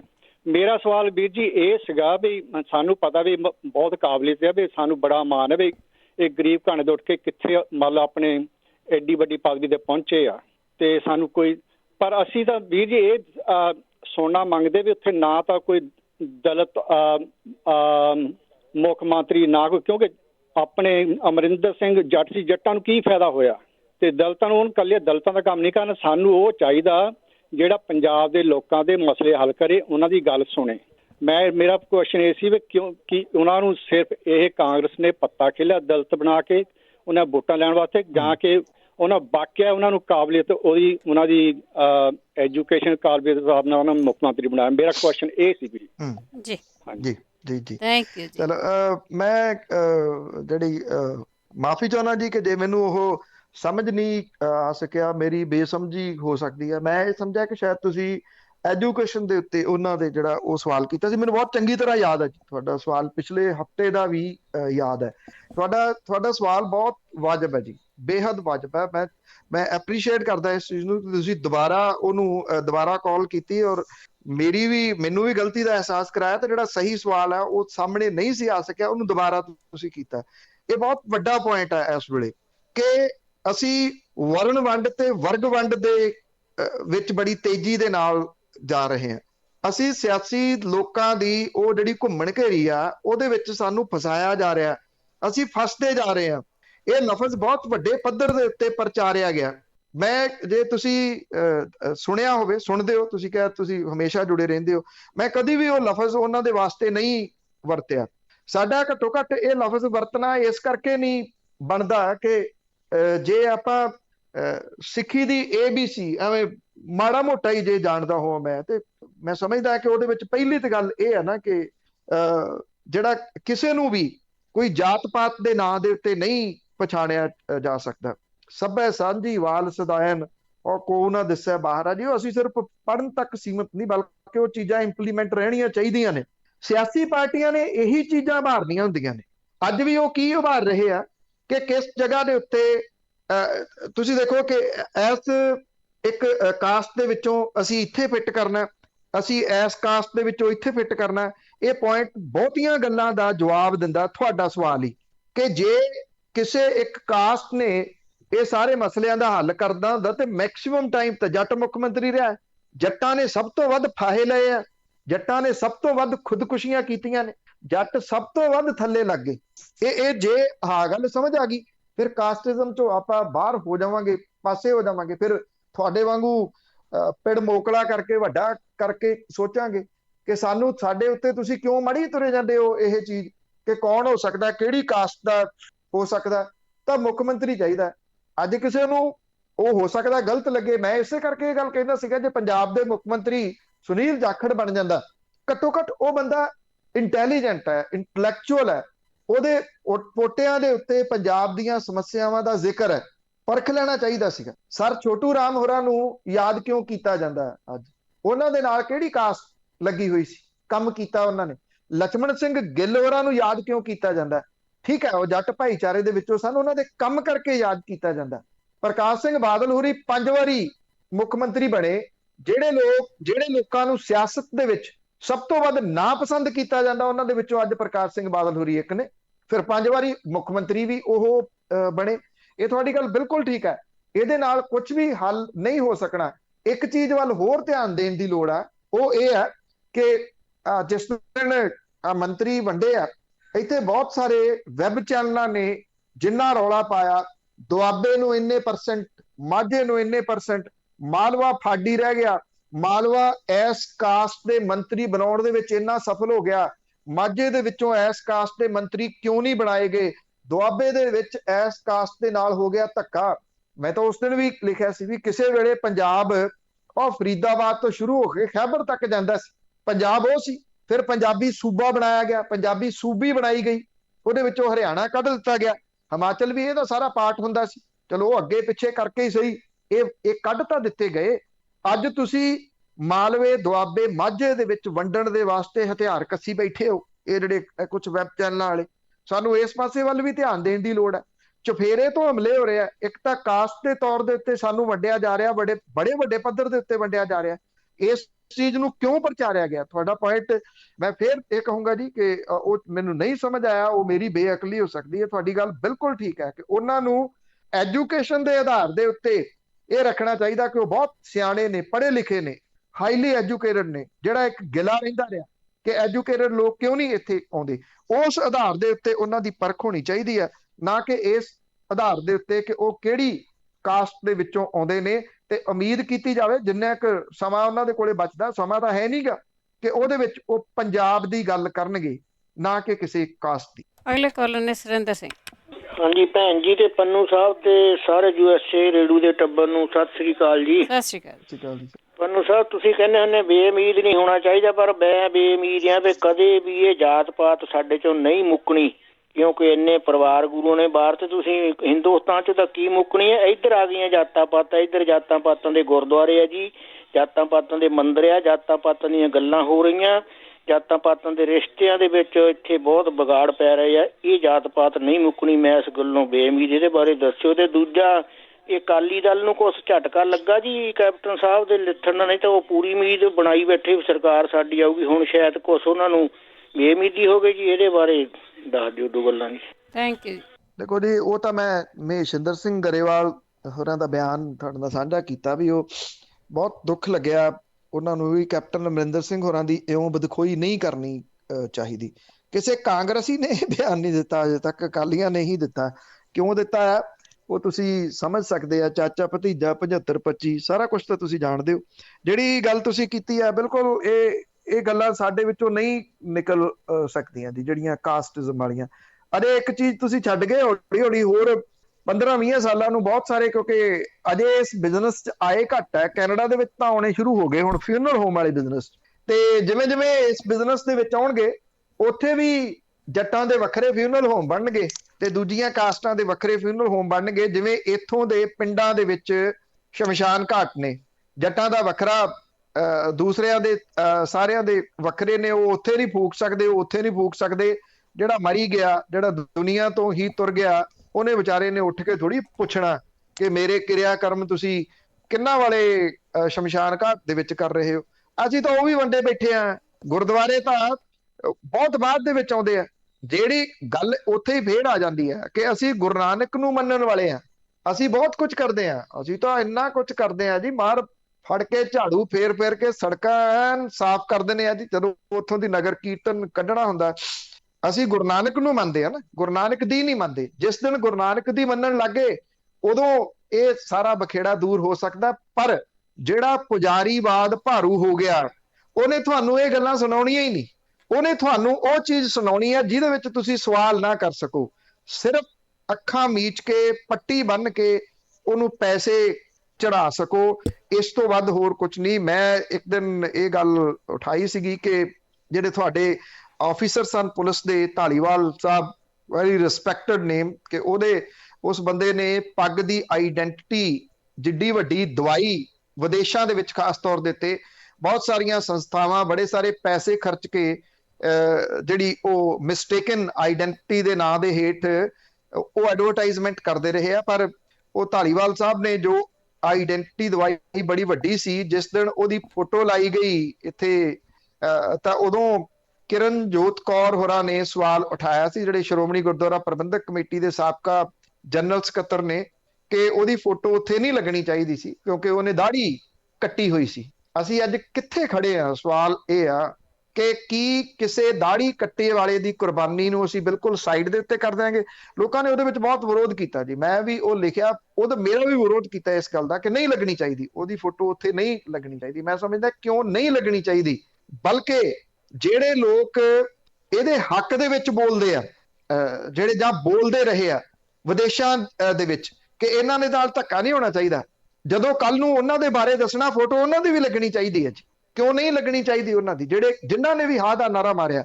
ਇਹ ਕਿਤੇ ਅੱਜ ਜੇ ਇਹ ਚੈਨਲ ਚੱਲ ਰਿਹਾ, ਉੱਥੇ ਕਿੰਨੇ ਚੈਨਲ ਅੱਗੇ ਤੋਂ ਅੱਗੇ ਚੱਲ ਰਹੇ ਆ, ਇਹ ਜਿਹੜੀਆਂ ਉੱਥੇ ਰਾਈਟਸ ਮਿਲੇ ਆ, ਉਹ ਕਿੰਨਾ ਲੋਕਾਂ ਦੀ ਵਜ੍ਹਾ ਕਰਕੇ ਮਿਲੇ ਆ? ਕਦੀ ਅਸੀਂ ਇਹ ਸੋਚਿਆ ਉਹ ਕਿਵੇਂ ਲੜਦੇ ਰਹੇ?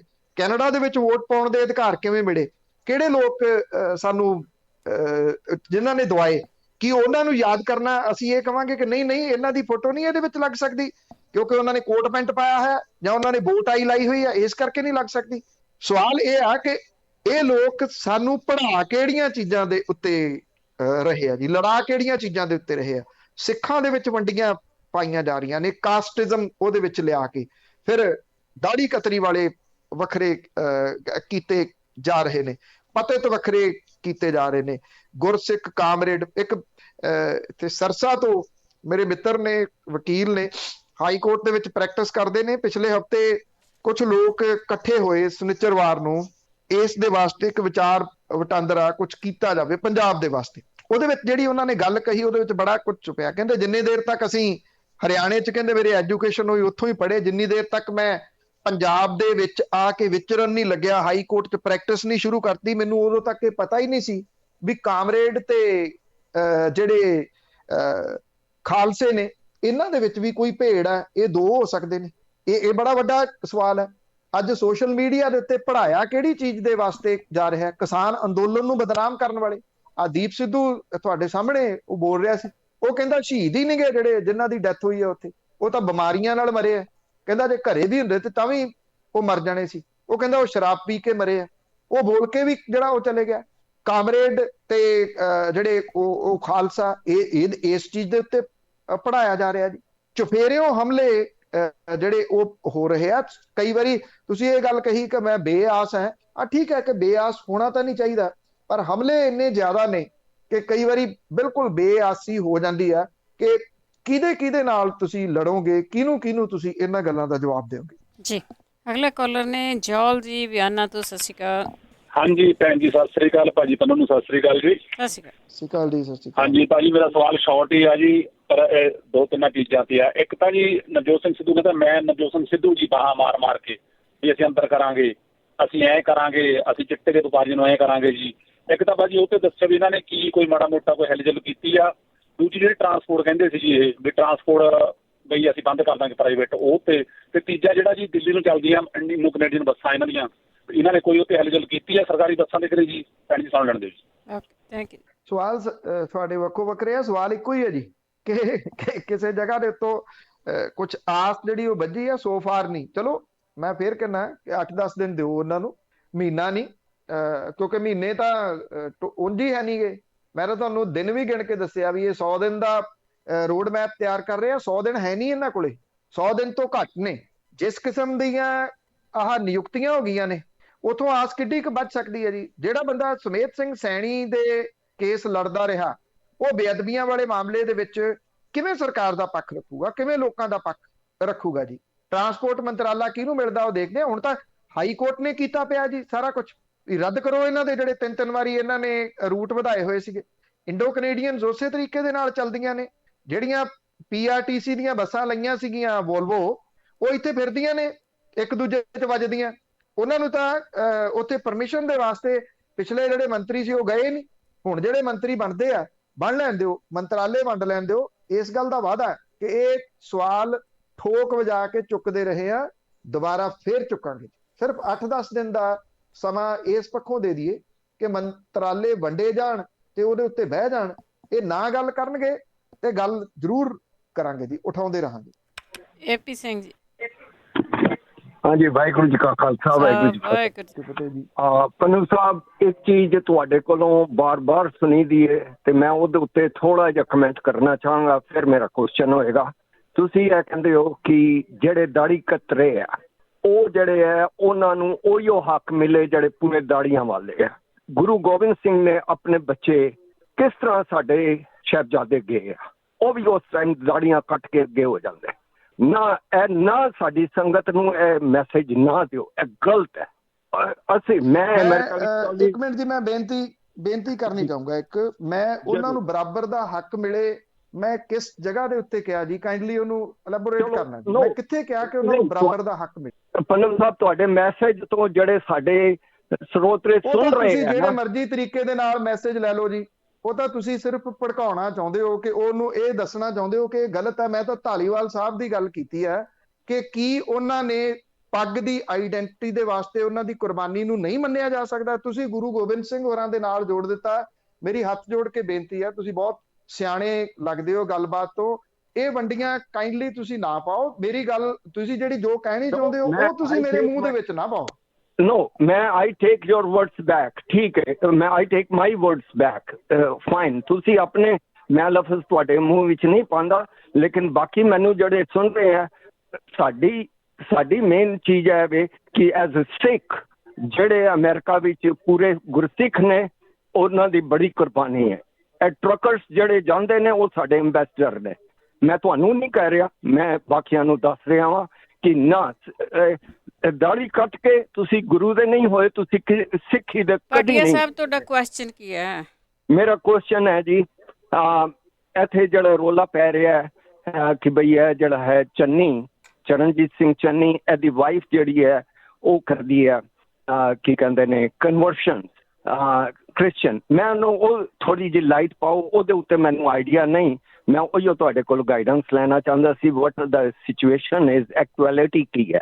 Thank you. ਦੇਖੋ, ਗੱਲਾਂ ਨੇ, ਕੋਈ ਇਸ ਤਰ੍ਹਾਂ ਦਾ ਉਹਦਾ ਸਬੂਤ ਨਹੀਂ ਹੈਗਾ ਕਿ ਕਨਵਰਸ਼ਨ ਜਿਹੜੀ ਉਹ ਕੀਤੀ ਜਾ ਸਕਦੀ ਹੈ। ਗੱਲ ਤੁਹਾਡੇ ਸਵਾਲਾਂ ਦੇ ਵਿੱਚ ਹੀ ਹੈ ਕਿ ਤੁਸੀਂ ਸਮਝਦੇ ਹੋ ਕਿ ਕੋਈ ਜਿਹੜਾ ਧਾਰਮਿਕ ਵਿਅਕਤੀ ਹੈ, ਜਿਹਨੂੰ ਤੁਸੀਂ ਗੁਰਸਿੱਖ ਸਮਝਦੇ ਹੋ ਕਿ ਉਹ ਪੂਰਨ ਗੁਰਸਿੱਖ ਹੈ, ਖਾਲਸਾ ਹੈ, ਉਹ ਕਨਵਰਟ ਹੋ ਜਾਊਗਾ? ਜੇ ਉਹ ਹੋ ਜਾਊਗਾ ਤੇ ਕਮਜ਼ੋਰੀ ਉਹਦੀ ਹੈ ਜੀ। ਕੋਈ ਮੇਰੇ ਗੇਟ ਦੇ ਉੱਤੇ ਆ ਕੇ 10 ਮਿੰਟ ਦਾ ਭਾਸ਼ਣ ਦੇ ਕੇ ਕੀ ਮੈਨੂੰ ਕਨਵਰਟ ਕਰ ਸਕਦਾ? ਮੈਂ ਤੁਹਾਨੂੰ 10 ਘੰਟੇ ਦਿੰਦਾ, ਜਦੋਂ ਮੈਂ ਤੁਹਾਡੇ ਕੋਲੇ ਆਊਂਗਾ, ਤੁਸੀਂ ਮੈਨੂੰ 10 ਘੰਟਿਆਂ ਦੇ ਵਿੱਚ ਕਿਸੇ ਗੱਲ ਦੇ ਉੱਤੇ ਕਨਵਰਟ ਕਰਕੇ ਦਿਖਾਉਣਾ ਜੀ, ਹੋ ਹੀ ਨਹੀਂ ਸਕਦਾ। ਇਹਨਾਂ ਗੱਲਾਂ ਤੋਂ ਨਾ ਡਰੋ। ਨਾ ਚੰਨੀ ਹੋਰਾਂ ਦੀ ਵਾਈਫ ਜਿਹੜੀ, ਉਹ ਤਾਂ ਡਾਕਟਰ ਹੈ ਪੇਸ਼ੇ ਦੇ ਵਜੋਂ, ਔਰ ਇੱਕ ਡਾਕਟਰ ਜਿਹੜਾ ਉਹ ਕਨਵਰਟ ਕਰਦਾ ਫਿਰਦਾ ਹੋਊਗਾ ਜੀ ਕਦੀ? ਇਹ ਹੋ ਸਕਦਾ ਪੋਸੀਬਲ? ਇਹ ਗੱਲਾਂ ਨੇ ਜਿਹੜੀਆਂ ਉਭਾਰੀਆਂ ਜਾ ਰਹੀਆਂ ਨੇ। ਮੈਂ ਤਾਂ ਹੀ ਕਹਿੰਦਾ ਕਿ ਹਮਲੇ ਬਹੁਤ ਪਾਸੇ ਤੋਂ ਹੋ ਰਹੇ ਆ। ਤੁਸੀਂ ਟਰੱਕਰਸ ਦੀ ਗੱਲ ਕੀਤੀ ਹੈ, ਬਿਲਕੁਲ ਜੀ, ਸਾਰੇ ਟਰੱਕਰਸ ਨਹੀਂ। ਕੱਲ ਦੀਆਂ ਇੱਕ ਫੋਟੋਆਂ ਘੁੰਮਦੀਆਂ ਨੇ ਜਿਹੜੇ LMI ਵੇਚਦੇ ਸੀਗੇ, USA ਦੇ ਵਿੱਚ ਵੀ ਨੇ, ਉਹਨਾਂ ਦੀਆਂ ਸ਼ਕਲਾਂ ਵੀ ਦੇਖ ਲੈਣਾ ਜੀ, ਕਿ ਫਿਰ ਕੀ ਉਹ ਬਦਨਾਮੀ ਨਹੀਂ ਹੁੰਦੀ ਜਿਹੜੇ ਲੋਕ ਨਸ਼ੇ ਦੇ ਵਿੱਚ ਫੜੇ ਜਾਂਦੇ ਆ। ਔਰ ਦੂਸਰੀ ਗੱਲ ਮੈਂ ਫਿਰ ਇਹ ਕਹੂੰਗਾ ਜੀ ਕਿ ਕਿਸੇ ਜਗ੍ਹਾ ਦੇ ਉੱਤੇ ਮੈਂ ਨਹੀਂ ਇਹ ਕਿਹਾ, ਮੈਂ ਕੋਈ ਤੁਹਾਨੂੰ ਜਸਟੀਫਾਈ ਕਰਨਾ ਜ਼ਰੂਰੀ ਨਹੀਂਗਾ ਕਿ ਮੈਂ ਤੁਹਾਨੂੰ ਜਸਟੀਫਿਕੇਸ਼ਨ ਦੇ ਰਿਹਾ, ਮੈਂ ਉਹਦੇ ਵਿੱਚ ਇਹ ਕਿਹਾ ਹੋਵੇ ਕਿ ਸ਼੍ਰੋਮਣੀ ਗੁਰਦੁਆਰਾ ਪ੍ਰਬੰਧਕ ਕਮੇਟੀ ਦਾ ਪ੍ਰਧਾਨ ਕੋਈ ਪਤਿਤ ਲਾ ਦਿਓ, ਸ਼੍ਰੋਮਣੀ ਗੁਰਦੁਆਰਾ ਪ੍ਰਬੰਧਕ ਕਮੇਟੀ ਦਾ ਕੋਈ ਮੈਂਬਰ ਪਤਿਤ ਹੋਵੇ, ਜਾਂ ਇਹੋ ਜਿਹੀਆਂ ਧਾਰਮਿਕ ਸੰਸਥਾਵਾਂ ਨੂੰ ਚਲਾਉਣ ਵਾਲਾ ਕੋਈ ਵਿਅਕਤੀ ਪਤਿਤ ਹੋਵੇ ਜਿਹਨੂੰ ਤੁਸੀਂ ਦਾੜੀਆਂ ਕਤਰੀਆਂ ਵਾਲਾ ਕਹਿੰਦੇ ਹੋ। ਦਾੜੀਆਂ ਕਤਰੀਆਂ ਵਾਲੇ ਵੀ ਸਿੱਖ ਨੇ, ਉਹ ਗੁਰਸਿੱਖ ਤੇ ਸਿੱਖ ਜਾਂ ਜਿਹੜਾ ਖਾਲਸਾ ਹੈ ਤੇ ਸਿੱਖ ਦੇ ਵਿੱਚ ਫਰਕ ਹੈ। ਜਿੰਨੇ ਥਾਵਾਂ ਦੇ ਉੱਤੇ ਤੁਸੀਂ ਬਾਹਰਲੇ ਵਿਦੇਸ਼ਾਂ ਚ ਲਾ ਲਓ, ਜਦੋਂ ਵੀ ਕਿਤੇ ਨਗਰ ਕੀਰਤਨ ਨਿਕਲਦੇ ਨੇ, ਚਲੋ ਕਰੋਨਾ ਕਰਕੇ ਉਹ ਨਹੀਂ ਜਾ ਰਿਹਾ, ਉੱਥੇ ਲੰਗਰ ਲਾਈ ਬੈਠੇ ਸਾਰੇ ਜਿਹੜੇ ਨੇ ਉਹ ਖਾਲਸੇ ਤਾਂ ਨਹੀਂ, ਉਹਦੇ ਵਿੱਚ ਦਾੜੀਆਂ ਕਤਰੀਆਂ ਵਾਲੀ ਵੀ ਨੇ। ਗੁਰੂ ਗ੍ਰੰਥ ਸਾਹਿਬ ਨੂੰ ਤਾਂ ਉਹ ਵੀ ਓਨਾ ਹੀ ਮੰਨਦੇ ਨੇ, ਜਾਂ ਤਾਂ ਫਿਰ ਲਕੀਰ ਫੇਰ ਦਿਓ ਕਿ ਦਾੜੀਆਂ ਕਤਰੀਆਂ ਵਾਲੇ ਜਿਹੜੇ ਨੇ ਪਤਿਤ ਨੇ, ਅਸੀਂ ਉਹਨਾਂ ਨੂੰ ਗੁਰਦੁਆਰਿਆਂ 'ਚ ਨਹੀਂ ਵੰਡ ਦੇਣਾ, ਅਸੀਂ ਉਹਨਾਂ ਨੂੰ ਧਾਰਮਿਕ ਸਥਾਨਾਂ ਤੇ ਨਹੀਂ ਆਉਣ ਦੇਣਾ।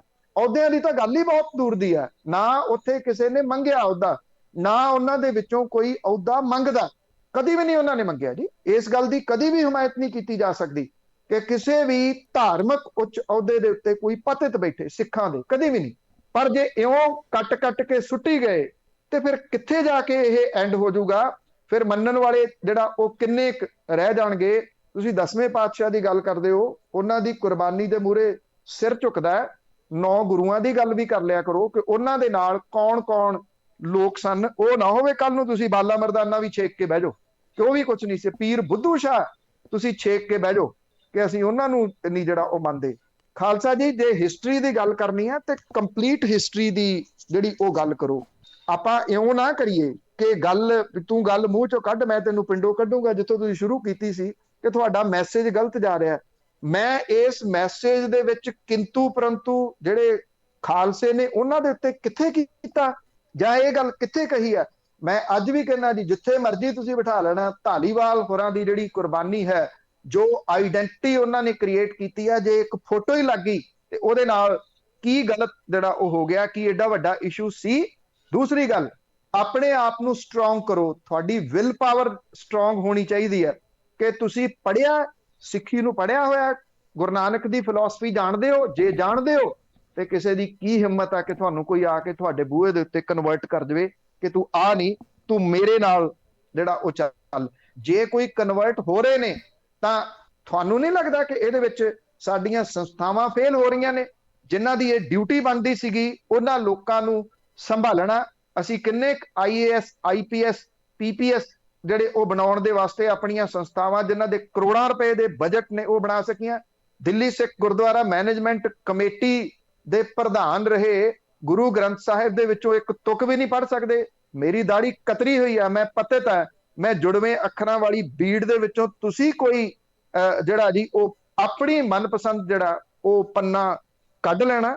ਜੇ ਮੈਂ ਉਹਦੇ ਵਿੱਚੋਂ ਇੱਕ ਅੱਖਰ ਵੀ ਗਲਤ ਬੋਲਾਂ ਤੇ ਜਿੱਥੇ ਮਰਜ਼ੀ ਬਿਠਾ ਲੈਣਾ ਜੀ ਮੈਂ ਪਤਿਤ ਹਾਂ। ਮੈਂ ਫੇਰ ਕਹਿ ਰਿਹਾ ਕਿ ਮੈਂ ਪਤਿਤ ਹਾਂ। ਉਹ ਦਿੱਲੀ ਸਿੱਖ ਗੁਰਦੁਆਰਾ ਮੈਨੇਜਮੈਂਟ ਕਮੇਟੀ ਦਾ ਪ੍ਰਧਾਨ ਰਿਹਾ ਤੇ ਅੱਗੋਂ ਵੀ ਉਹਨੇ ਕਿਸੇ ਨਾ ਕਿਸੇ ਰੂਪ ਚ ਬਣ ਜਾਣਾ। ਉਹ 2 ਤੁਕਾਂ ਨਹੀਂ ਪੜ੍ਹ ਸਕਿਆ। ਗੱਲਾਂ ਕਿਹੜੀਆਂ ਕਰਦੇ ਹੋ? ਪੰਜਾਬੀ ਦੇ ਵਿੱਚ 46 ਲਫ਼ਜ਼ ਉਹਦੇ ਪਸੰਦ ਦੇ ਲਿਖਣ ਦੇ ਵਾਸਤੇ ਦਿੱਲੀ ਦੀ ਹਾਈ ਕੋਰਟ ਨੇ ਕਿਹਾ ਸੀ, 27 ਗਲਤੀਆਂ ਉਹਦੇ ਵਿੱਚ ਕੀਤੀਆਂ। ਤੁਸੀਂ ਮੈਨੂੰ ਪੰਜਾਬੀ ਦਾ ਲਫ਼ਜ਼ ਤੁਹਾਡੀ ਚੋਇਸ ਦੇ 47 ਛੱਡੋ, 470 4700 ਕਹਿ ਦੇਣਾ। ਇੱਕ ਲਫ਼ਜ਼ ਦੀ ਬਿੰਦੀ, ਉਹਦੀ ਟਿੱਪੀ, ਉਹਦੀ ਸਿਹਾਰੀ ਬਿਹਾਰੀ ਵੀ ਗਲਤ ਹੋ ਗਈ ਤੇ ਜਿੱਥੇ ਮਰਜ਼ੀ ਜਿਹੜਾ ਜੀ ਉਹ ਬਿਠਾ ਲੈਣਾ। ਤੁਸੀਂ ਕਿਸ ਜਗ੍ਹਾ ਦੇ ਉੱਤੇ ਜਿਹੜਾ ਜੀ ਉਹ ਕੱਟੋਗੇ?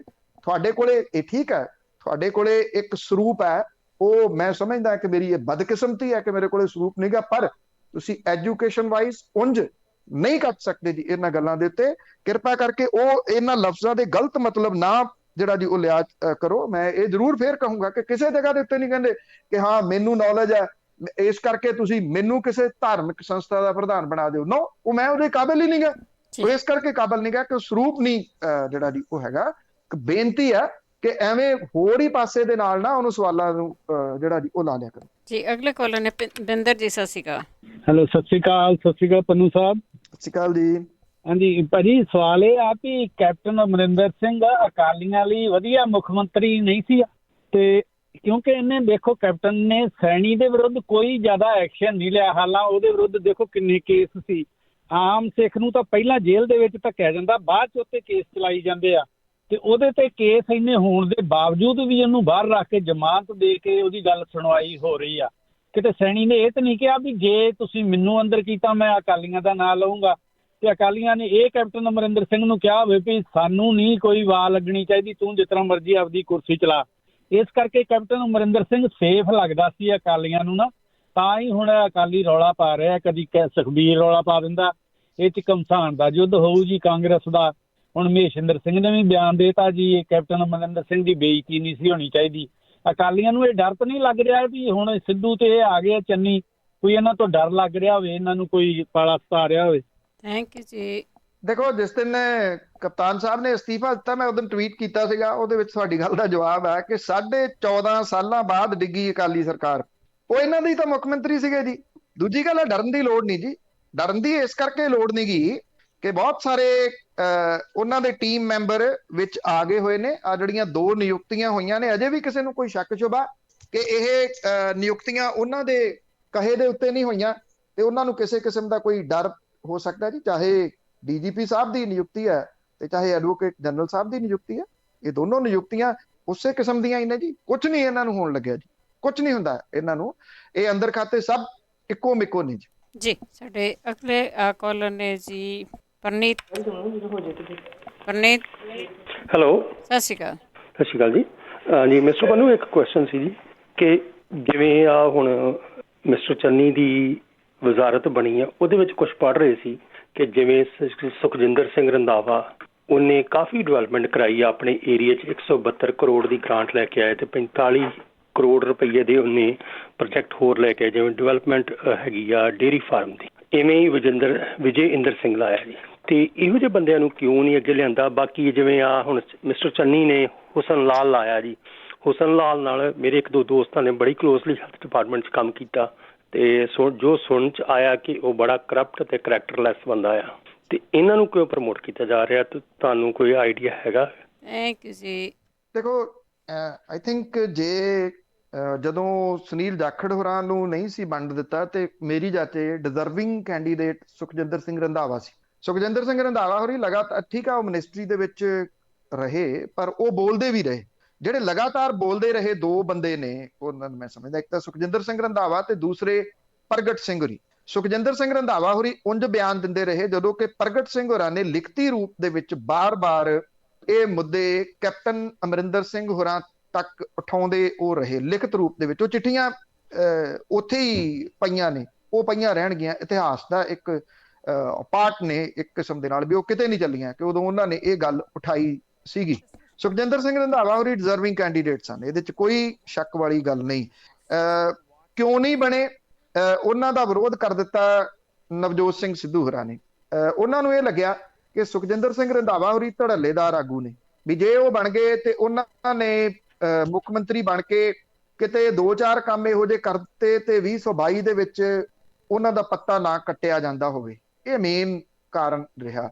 ਨਵਜੋਤ ਸਿੰਘ ਸਿੱਧੂ ਹੋਰੀ ਰੁੱਸ ਕੇ ਤੁਰ ਪਏ ਸੀ ਜਦੋਂ ਸੁਖਜਿੰਦਰ ਸਿੰਘ ਰੰਧਾਵਾ ਹੋਰਾਂ ਦਾ ਨਾਮ ਆਇਆ, ਤੇ ਉਹਨਾਂ ਨੂੰ ਫਿਰ ਜਦੋਂ ਮਨਾਇਆ ਤੇ ਉਹਨਾਂ ਨੇ ਇਹ ਸ਼ਰਤ ਰੱਖ ਦਿੱਤੀ ਵੀ ਠੀਕ ਹੈ, ਜਾਂ ਤਾਂ ਉਹ ਕਹਿੰਦੇ ਮੈਨੂੰ ਬਣਾਓ, ਜੇ ਮੈਨੂੰ ਨਹੀਂ ਬਣਾਉਣਾ ਤੇ ਫਿਰ ਚਲੋ ਚਰਨਜੀਤ ਸਿੰਘ ਚੰਨੀ ਹੋਰਾਂ ਨੂੰ ਬਣਾ ਦਿਓ। ਉਹਨਾਂ ਨੇ ਇਹ ਚਰਨਜੀਤ ਸਿੰਘ ਚੰਨੀ ਹੋਰਾਂ ਨੂੰ ਬਣਵਾਇਆ, ਪਰ ਜਿਵੇਂ ਸਾਹਮਣੇ ਆ ਰਿਹਾ ਹੌਲੀ ਹੌਲੀ, ਤੇ ਉਹ ਨਾ ਹੋਵੇ ਕਿ ਚਰਨਜੀਤ ਸਿੰਘ ਚੰਨੀ ਹੋਰੀ 22 ਦੇ ਵਿੱਚ ਉਹਨਾਂ ਦਾ ਨਾਮ ਕੱਟਿਆ ਨਾ ਜਾ ਸਕੇ। ਜਿੱਥੋਂ ਤੱਕ ਹੁਸਨ ਲਾਲ ਹੋਰਾਂ ਦੀ ਤੁਸੀਂ ਗੱਲ ਕੀਤੀ ਹੈ, ਦੇਖੋ ਹੁਸਨ ਲਾਲ ਹੋਰਾਂ ਦੀ ਕਰਪਸ਼ਨ ਦੇ ਬਾਰੇ ਦੇ ਵਿੱਚ ਮੈਂ ਨਹੀਂ ਸੁਣਿਆ। ਜੇ ਤੁਹਾਡੇ ਕੋਲੇ ਕੋਈ ਸਬੂਤ ਹੈ ਤਾਂ ਮੈਂ ਜ਼ਰੂਰ ਚਾਹੂੰਗਾ ਕਿ ਉਹਨਾਂ ਦੀ ਕਰਪਸ਼ਨ ਦੇ ਬਾਰੇ ਦੇ ਵਿੱਚ ਸਬੂਤ ਦਿਓ। ਉਹ ਬਹੁਤ ਸਾਰੇ ਥਾਵਾਂ ਦੇ ਉੱਤੇ ਵੱਖ-ਵੱਖ ਅਹੁਦਿਆਂ ਦੇ ਉੱਤੇ ਰਹੇ ਨੇ, ਡਿਪਟੀ ਕਮਿਸ਼ਨਰ ਰਹੇ ਨੇ ਕਈ ਥਾਵਾਂ ਦੇ ਉੱਤੇ, ਇੱਥੇ ਪਟਿਆਲੇ ਵੀ ਲੱਗੇ ਰਹੇ ਨੇ। ਅੱਜ ਤੱਕ ਮੈਂ ਸਮਝਦਾ, ਜੋ ਮੇਰੀ ਜਾਣਕਾਰੀ ਦੇ ਮੁਤਾਬਕ, ਉਹਨਾਂ ਨੂੰ ਕਰਪਸ਼ਨ ਦੇ ਰੂਪ ਦੇ ਵਿੱਚ ਕਦੀ ਵੀ ਕਿਸੇ ਜਗ੍ਹਾ ਦੇ ਉੱਤੇ ਉਹਨਾਂ ਦਾ ਨਾਮ ਕਿਸੇ ਕੰਟਰੋਵਰਸੀ ਦੇ ਵਿੱਚ ਨਹੀਂ ਆਇਆ। ਬਿਨਾਂ ਸਬੂਤ ਤੋਂ ਆਪਾਂ ਕਿਸੇ ਦਾ ਕਰੈਕਟਰ ਅਸੈਸੀਨੇਸ਼ਨ ਜਿਹੜਾ ਉਹ ਨਾ ਕਰੀਏ। ਤੁਹਾਡੇ ਕੋਲੇ ਕੋਈ ਸਬੂਤ ਹੈ, ਹੋ ਸਕਦਾ ਤੁਹਾਡਾ ਤਜਰਬਾ ਇਹੋ ਜਿਹਾ ਕੋਈ ਰਿਹਾ ਹੋਵੇ, ਤੇ ਕਾਈਂਡਲੀ ਮੈਂ ਜ਼ਰੂਰ ਚਾਹੂੰਗਾ ਕਿ ਉਹ ਵਿਦ ਪ੍ਰੂਫ ਉਹ ਦੇਣਾ, ਤਾਂ ਕਿ ਉਸ ਚੀਜ਼ ਨੂੰ ਉਭਾਰਿਆ ਜਾ ਸਕੇ। ਮੈਨੂੰ ਨਹੀਂ ਅੱਜ ਤੱਕ ਜਿਹੜਾ ਉਹ ਪਤਾ ਕਿ ਹੁਸਨ ਲਾਲ ਹੋਰੀ ਕਰਪਟ ਨੇ ਜਾਂ ਉਹਨਾਂ ਦਾ ਕਰਪਸ਼ਨ ਦੇ ਵਿੱਚ ਕਿਸੇ ਜਗ੍ਹਾ ਨਾਮ ਆਇਆ। ਹਰਭਜਨ ਸਿੰਘ ਜੀ। ਹਾਂਜੀ, ਸਤਿ ਸ਼੍ਰੀ ਅਕਾਲ ਜੀ। ਸਤਿ ਸ਼੍ਰੀ ਅਕਾਲ। ਹਾਂਜੀ, ਮੇਰਾ ਸਵਾਲ ਇਹ ਆ ਜੀ ਵੀ ਚੰਨੀ ਸਾਹਿਬ ਕਹਿੰਦੇ ਆ ਜੀ ਭ੍ਰਿਸ਼ਟਾਚਾਰ ਬਰਦਾਸ਼ਤ ਨਹੀਂ, ਤੇ ਕੈਪਟਨ ਸਾਹਿਬ ਨੇ ਰਾਣਾ ਗੁਰਜੀਤ ਨੂੰ ਭ੍ਰਿਸ਼ਟਾਚਾਰ ਚੋਂ ਬਾਹਰ ਕੱਢਿਆ ਸੀ, ਇਹਨਾਂ ਦੁਬਾਰਾ ਉਹਨੂੰ ਫਿਰ ਮਿਨਿਸਟਰ ਲੈ ਲਿਆ। ਤੁਸੀਂ ਕਿੱਦਾਂ ਦੇਖਦੇ ਹੋ ਜੀ, ਇਹ ਦੱਸੋ। ਥੈਂਕ ਯੂ ਜੀ। ਮੈਂ ਤਾਂ ਹੁਣੇ ਇਹਦਾ ਜਵਾਬ ਦੇ ਕੇ ਹਟਿਆ ਜੀ। ਜਿਹੜੇ ਕਹਿੰਦੇ ਸੀਗੇ ਵੀ ਉਹ ਅਕਾਲੀਆਂ ਲਈ ਜ਼ਿਆਦਾ ਬੈਟਰ ਸੀ, ਮੈਂ ਕਿਹਾ ਕਿਤੇ ਨਹੀਂ ਗਏ। ਕੈਪਟਨ ਅਮਰਿੰਦਰ ਸਿੰਘ ਹੋਰਾਂ ਦੀ ਟੀਮ ਦੇ ਅਹਿਮ ਮੈਂਬਰ ਰਾਣਾ ਗੁਰਜੀਤ ਸਿੰਘ ਹੋਰੀ ਬੇਸ਼ੱਕ ਕੱਢੇ ਜ਼ਰੂਰ ਸੀ, ਹੈ ਤਾਂ ਖਾਸ ਉਹਨਾਂ ਦੇ ਜਿਹੜੇ ਦੋਸ਼ਾਂ ਦੇ ਤਹਿਤ ਕੱਢੇ ਸੀ। ਅੱਜ ਵੀ ਉਹ ਦੋਸ਼ ਜਿਉਂ ਦੇ ਤਿਉਂ ਖੜੇ ਨੇ। ਭਾਰਤ ਭੂਸ਼ਣ ਆਸ਼ੂ, ਵਿਜੇ ਇੰਦਰ ਸਿੰਗਲਾ, ਬ੍ਰਹਮਿੰਦਰਾ, ਇਹ ਸਾਰੇ ਉਹਨਾਂ ਦੀ ਟੀਮ ਦੇ ਮੈਂਬਰ ਤਾਂ ਹੈਗੇ ਨੇ, ਅੱਜ ਵੀ ਨੇ। ਉਹ ਕੁਝ ਵੀ ਨਹੀਂ ਜਿਹੜਾ ਇਸ ਹਿਸਾਬ ਦੇ ਨਾਲ ਬਦਲਿਆ। ਘੱਟੋ ਘੱਟ ਜੇ ਤੁਸੀਂ ਰਾਣਾ ਗੁਰਜੀਤ ਸਿੰਘ ਹੋਰਾਂ ਨੂੰ ਲੈਣਾ ਸੀਗਾ ਤੇ ਜਿਹੜੀ ਜਾਂਚ ਉਹਨਾਂ ਦੇ ਖਿਲਾਫ ਚੱਲਦੀ ਹੈ, ਉਹ ਜਾਂਚ ਨੂੰ ਮੁਕੰਮਲਤਾ ਹੋ ਲੈਣ ਦਿੰਦੇ। ਉਹ ਤਾਂ ਉੱਥੇ ਹੀ ਖੜੀ ਹੈ। ਤੋ ਇਸ ਕਰਕੇ ਸਵਾਲ ਤਾਂ ਬਹੁਤ ਵੱਡੇ ਖੜੇ ਨੇ। ਉਹ ਇਹ ਗੱਲ ਕਹਿੰਦੇ ਆ ਕਿ ਜਾਂ ਤਾਂ ਕਰਪਸ਼ਨ ਰਹੂਗੀ ਜਾਂ ਮੈਂ ਰਹੂੰਗਾ। ਇਹਨਾਂ ਨੇ ਪਹਿਲੇ ਦਿਨ ਬਣਦਿਆਂ ਸਾਰ ਇੱਕ ਗੱਲ ਕਹੀ ਕਿ ਅਸੀਂ ਜਿਹੜੇ ਕਿਸਾਨਾਂ ਦੀ ਜ਼ਮੀਨ ਆ ਉੱਥੋਂ ਉਹਨਾਂ ਨੂੰ ਰੇਤਾ ਕੱਢਣ ਦੀ ਪਰਮਿਸ਼ਨ ਦੇਵਾਂਗੇ। ਜਿਨ੍ਹਾਂ ਨੇ ਖੱਡਾਂ ਲਈਆਂ ਨੇ ਉਹ ਚਲੇ ਗਏ ਹਾਈ ਕੋਰਟ ਦੇ ਵਿੱਚ। ਕੱਲ ਹਾਈ ਕੋਰਟ ਦੇ ਵਿੱਚ ਸਰਕਾਰ ਦੀ ਤਰਫੋਂ ਪੇਸ਼ ਹੋਏ ਵਕੀਲ ਨੇ ਇਹ ਗੱਲ ਲਿਖ ਕੇ ਦਿੱਤੀ ਕਿ ਜੀ ਸਾਡੀ ਏਦਾਂ ਦੀ ਕੋਈ ਮਾਈਨਿੰਗ ਪਾਲਿਸੀ ਨਹੀਂ ਹੈਗੀ, ਨਾ ਅਸੀਂ ਇਸ ਚੀਜ਼ ਨੂੰ ਪ੍ਰਮੋਟ ਕਰਦੇ ਹਾਂ ਕਿ ਅਸੀਂ ਇੱਥੋਂ ਜਿਹੜਾ ਉਹ ਖੱਡਾਂ ਜਿਹੜੀਆਂ ਨੇ ਉਹ ਜਾਂ ਕਿਸਾਨਾਂ ਨੂੰ ਇਹ ਪਰਮਿਸ਼ਨ ਦੇਵਾਂਗੇ ਕਿ ਉਹ ਆਪਣੇ ਕੱਢ ਸਕਣ ਜ਼ਮੀਨ ਦੇ ਵਿੱਚੋਂ ਰੇਤਾ। ਉਹ ਕਹਿੰਦੇ ਅਸੀਂ ਤਾਂ ਕੱਢਣ ਦੀ ਪਰਮਿਸ਼ਨ ਹੀ ਨਹੀਂ ਦਿੱਤੀ। ਹਾਈ ਕੋਰਟ ਨੇ ਇਹ ਗੱਲ ਕਹੀ ਕਿ ਠੀਕ ਹੈ, ਤੁਸੀਂ ਨਹੀਂ ਪਰਮਿਸ਼ਨ ਦਿੱਤੀ ਤੇ ਹਲਫਨਾਮਾ ਲਿਖ ਕੇ ਲੈ ਕੇ ਆਓ। ਲਿਖਤੀ ਰੂਪ ਦੇ ਵਿੱਚ ਵੀ ਸਰਕਾਰ ਨੂੰ ਦੇਣਾ ਪੈ ਜਾਣਾ। ਇਸ ਕਰਕੇ ਜਿਹੜਾ ਉਹ ਕਹਿ ਦੇਣੀਆਂ ਗੱਲਾਂ ਬੜੀਆਂ ਸੌਖੀਆਂ ਨੇ, ਉਹ ਕਰ ਸਕਣੀਆਂ ਬੜੀਆਂ ਔਖੀਆਂ ਨੇ। ਜਿੱਦਣ ਪਾਵਰ ਪਰਚੇਜ਼ ਐਗਰੀਮੈਂਟ ਦੇ ਬਾਰੇ ਦੇ ਵਿੱਚ ਕੋਈ ਫੈਸਲਾ ਲਿਆ ਸਰਕਾਰ ਨੇ ਤੇ ਉਹਨਾਂ ਨੇ ਝੱਟ ਦੇਣੀ, ਕੰਪਨੀਆਂ ਨੇ ਚਲੇ ਜਾਣਾ ਹਾਈ ਕੋਰਟ ਦੇ ਵਿੱਚ ਤੇ ਹਾਈ ਕੋਰਟ ਨੇ ਮਿੰਟ ਲਾਉਣਾ ਸਟੇ ਦੇਣ ਲੱਗਿਆ। ਕਿਉਂ ਮਿੰਟ ਲਾਉਣਾ? ਕਿਉਂਕਿ ਉਹ ਸਾਰੇ ਦੇ ਸਾਰੇ ਜਿਹੜੇ ਪਾਵਰ ਪਰਚੇਜ਼ ਐਗਰੀਮੈਂਟ ਨੇ ਉਹ ਕੰਪਨੀਆਂ ਦੇ ਵਾਸਤੇ ਹੀ ਲਿਖੇ ਹੋਏ ਨੇ। ਸਰਕਾਰ ਨੇ ਇਹ ਕਹਿਣਾ ਅਸੀਂ ਤਾਂ ਦੇਖੋ ਜੀ ਰੇਤਾ ਕੱਢਣ ਦੀ ਪਰਮਿਸ਼ਨ ਦਿੱਤੀ ਸੀ, ਅਸੀਂ ਕੀ ਕਰੀਏ? ਹਾਈ ਕੋਰਟ ਨੇ ਇਹਦੇ ਉੱਤੇ ਸਟੇ ਲਾਤਾ। ਪਾਵਰ ਪਰਚੇਜ਼ ਐਗਰੀਮੈਂਟ ਅਸੀਂ ਤਾਂ ਬਦਲਣ ਦੀ ਕੋਸ਼ਿਸ਼ ਕੀਤੀ ਸੀ, ਪਰ ਇਹਦੇ ਉੱਤੇ ਜਿਹੜਾ ਉਹ ਸਟੇ ਆ ਦੇਖੋ ਜੀ ਲਾ ਦਿੱਤਾ ਹਾਈ ਕੋਰਟ ਨੇ। ਇਸ ਕਰਕੇ ਇਹ ਸਾਰੀਆਂ ਚੀਜ਼ਾਂ ਕਹਿਣੀਆਂ ਸੌਖੀਆਂ ਨੇ, ਪਰ ਜਿਸ ਤਰੀਕੇ ਦੇ ਨਾਲ ਭ੍ਰਿਸ਼ਟਾਚਾਰ ਓਵਰਆਲ ਕਾਬਜ਼ ਹੋ ਗਿਆ ਹੋਇਆ, ਉਹਦੇ ਉੱਤੇ ਲਗਾਮ ਹਾਲ ਦੀ ਘੜੀ ਕੱਸ ਸਕਣੀ ਤਾਂ ਹੀ ਸੰਭਵ ਹੋਊਗੀ ਜੇ ਕੋਈ ਵਿਅਕਤੀ ਦੀ ਨੀਤ ਇੰਨੀ ਸਾਫ਼ ਹੋਵੇ ਵੀ ਮੈਂ ਦੁਬਾਰਾ ਇਸ ਅਹੁਦੇ ਤੱਕ ਪਹੁੰਚਾਂ ਜਾਂ ਨਾ ਪਹੁੰਚਾਂ, ਮੈਂ ਇੱਕ ਵਾਰੀ ਲਗਾਮ ਲਾ ਕੇ ਰੱਖ ਦੂੰਗਾ। ਉਹੋ ਜਿਹੇ ਵਿਅਕਤੀ ਦੀ ਕਿਸੇ ਦੀ ਭਾਲ ਹੈ ਹਾਲ ਦੀ ਘੜੀ। ਵਰਿੰਦਰ ਸਿੰਘ ਜੀ, ਜਸਵਿੰਦਰ ਜੀ, ਹਾਂਜੀ ਜਸਵਿੰਦਰ ਸਿੰਘ ਜੀ, ਕੋਈ ਸਵਾਲ ਹੈ? ਮੇਰੇ ਖਿਆਲ ਦੇ ਵਿੱਚ ਵੀ ਆਵਾਜ਼ ਉਹਨੂੰ ਨਹੀਂ ਸੁਣ ਰਹੀ। ਇਸੇ ਦੇ ਨਾਲ ਪ੍ਰੋਗਰਾਮ ਦੀ ਸਮਾਪਤੀ ਹੈ ਜੀ। ਹੁਣ ਸਾਰਿਆਂ ਤੋਂ ਇਜਾਜ਼ਤ ਲਵਾਂਗੇ। ਬਲਤੇਜ ਪੰਨੂ ਜੀ, ਬਹੁਤ ਬਹੁਤ ਧੰਨਵਾਦ। ਮਿਹਰਬਾਨੀ ਜੀ, ਧੰਨਵਾਦ ਜੀ, ਸਤਿ ਸ਼੍ਰੀ ਅਕਾਲ। ਸਤਿ ਸ਼੍ਰੀ ਅਕਾਲ ਜੀ। ਤੇ ਸਰੋਤੇ, ਇਸੇ ਦੇ ਨਾਲ ਪ੍ਰੋਗਰਾਮ ਦੀ ਸਮਾਪਤੀ। ਹੁਣ ਬਲਵਿੰਦਰ ਕੌਰ ਵੱਲੋਂ ਵੀ ਆਪ ਸਭ ਨੂੰ ਪਿਆਰ ਭਰੀ ਸਤਿ ਸ਼੍ਰੀ ਅਕਾਲ।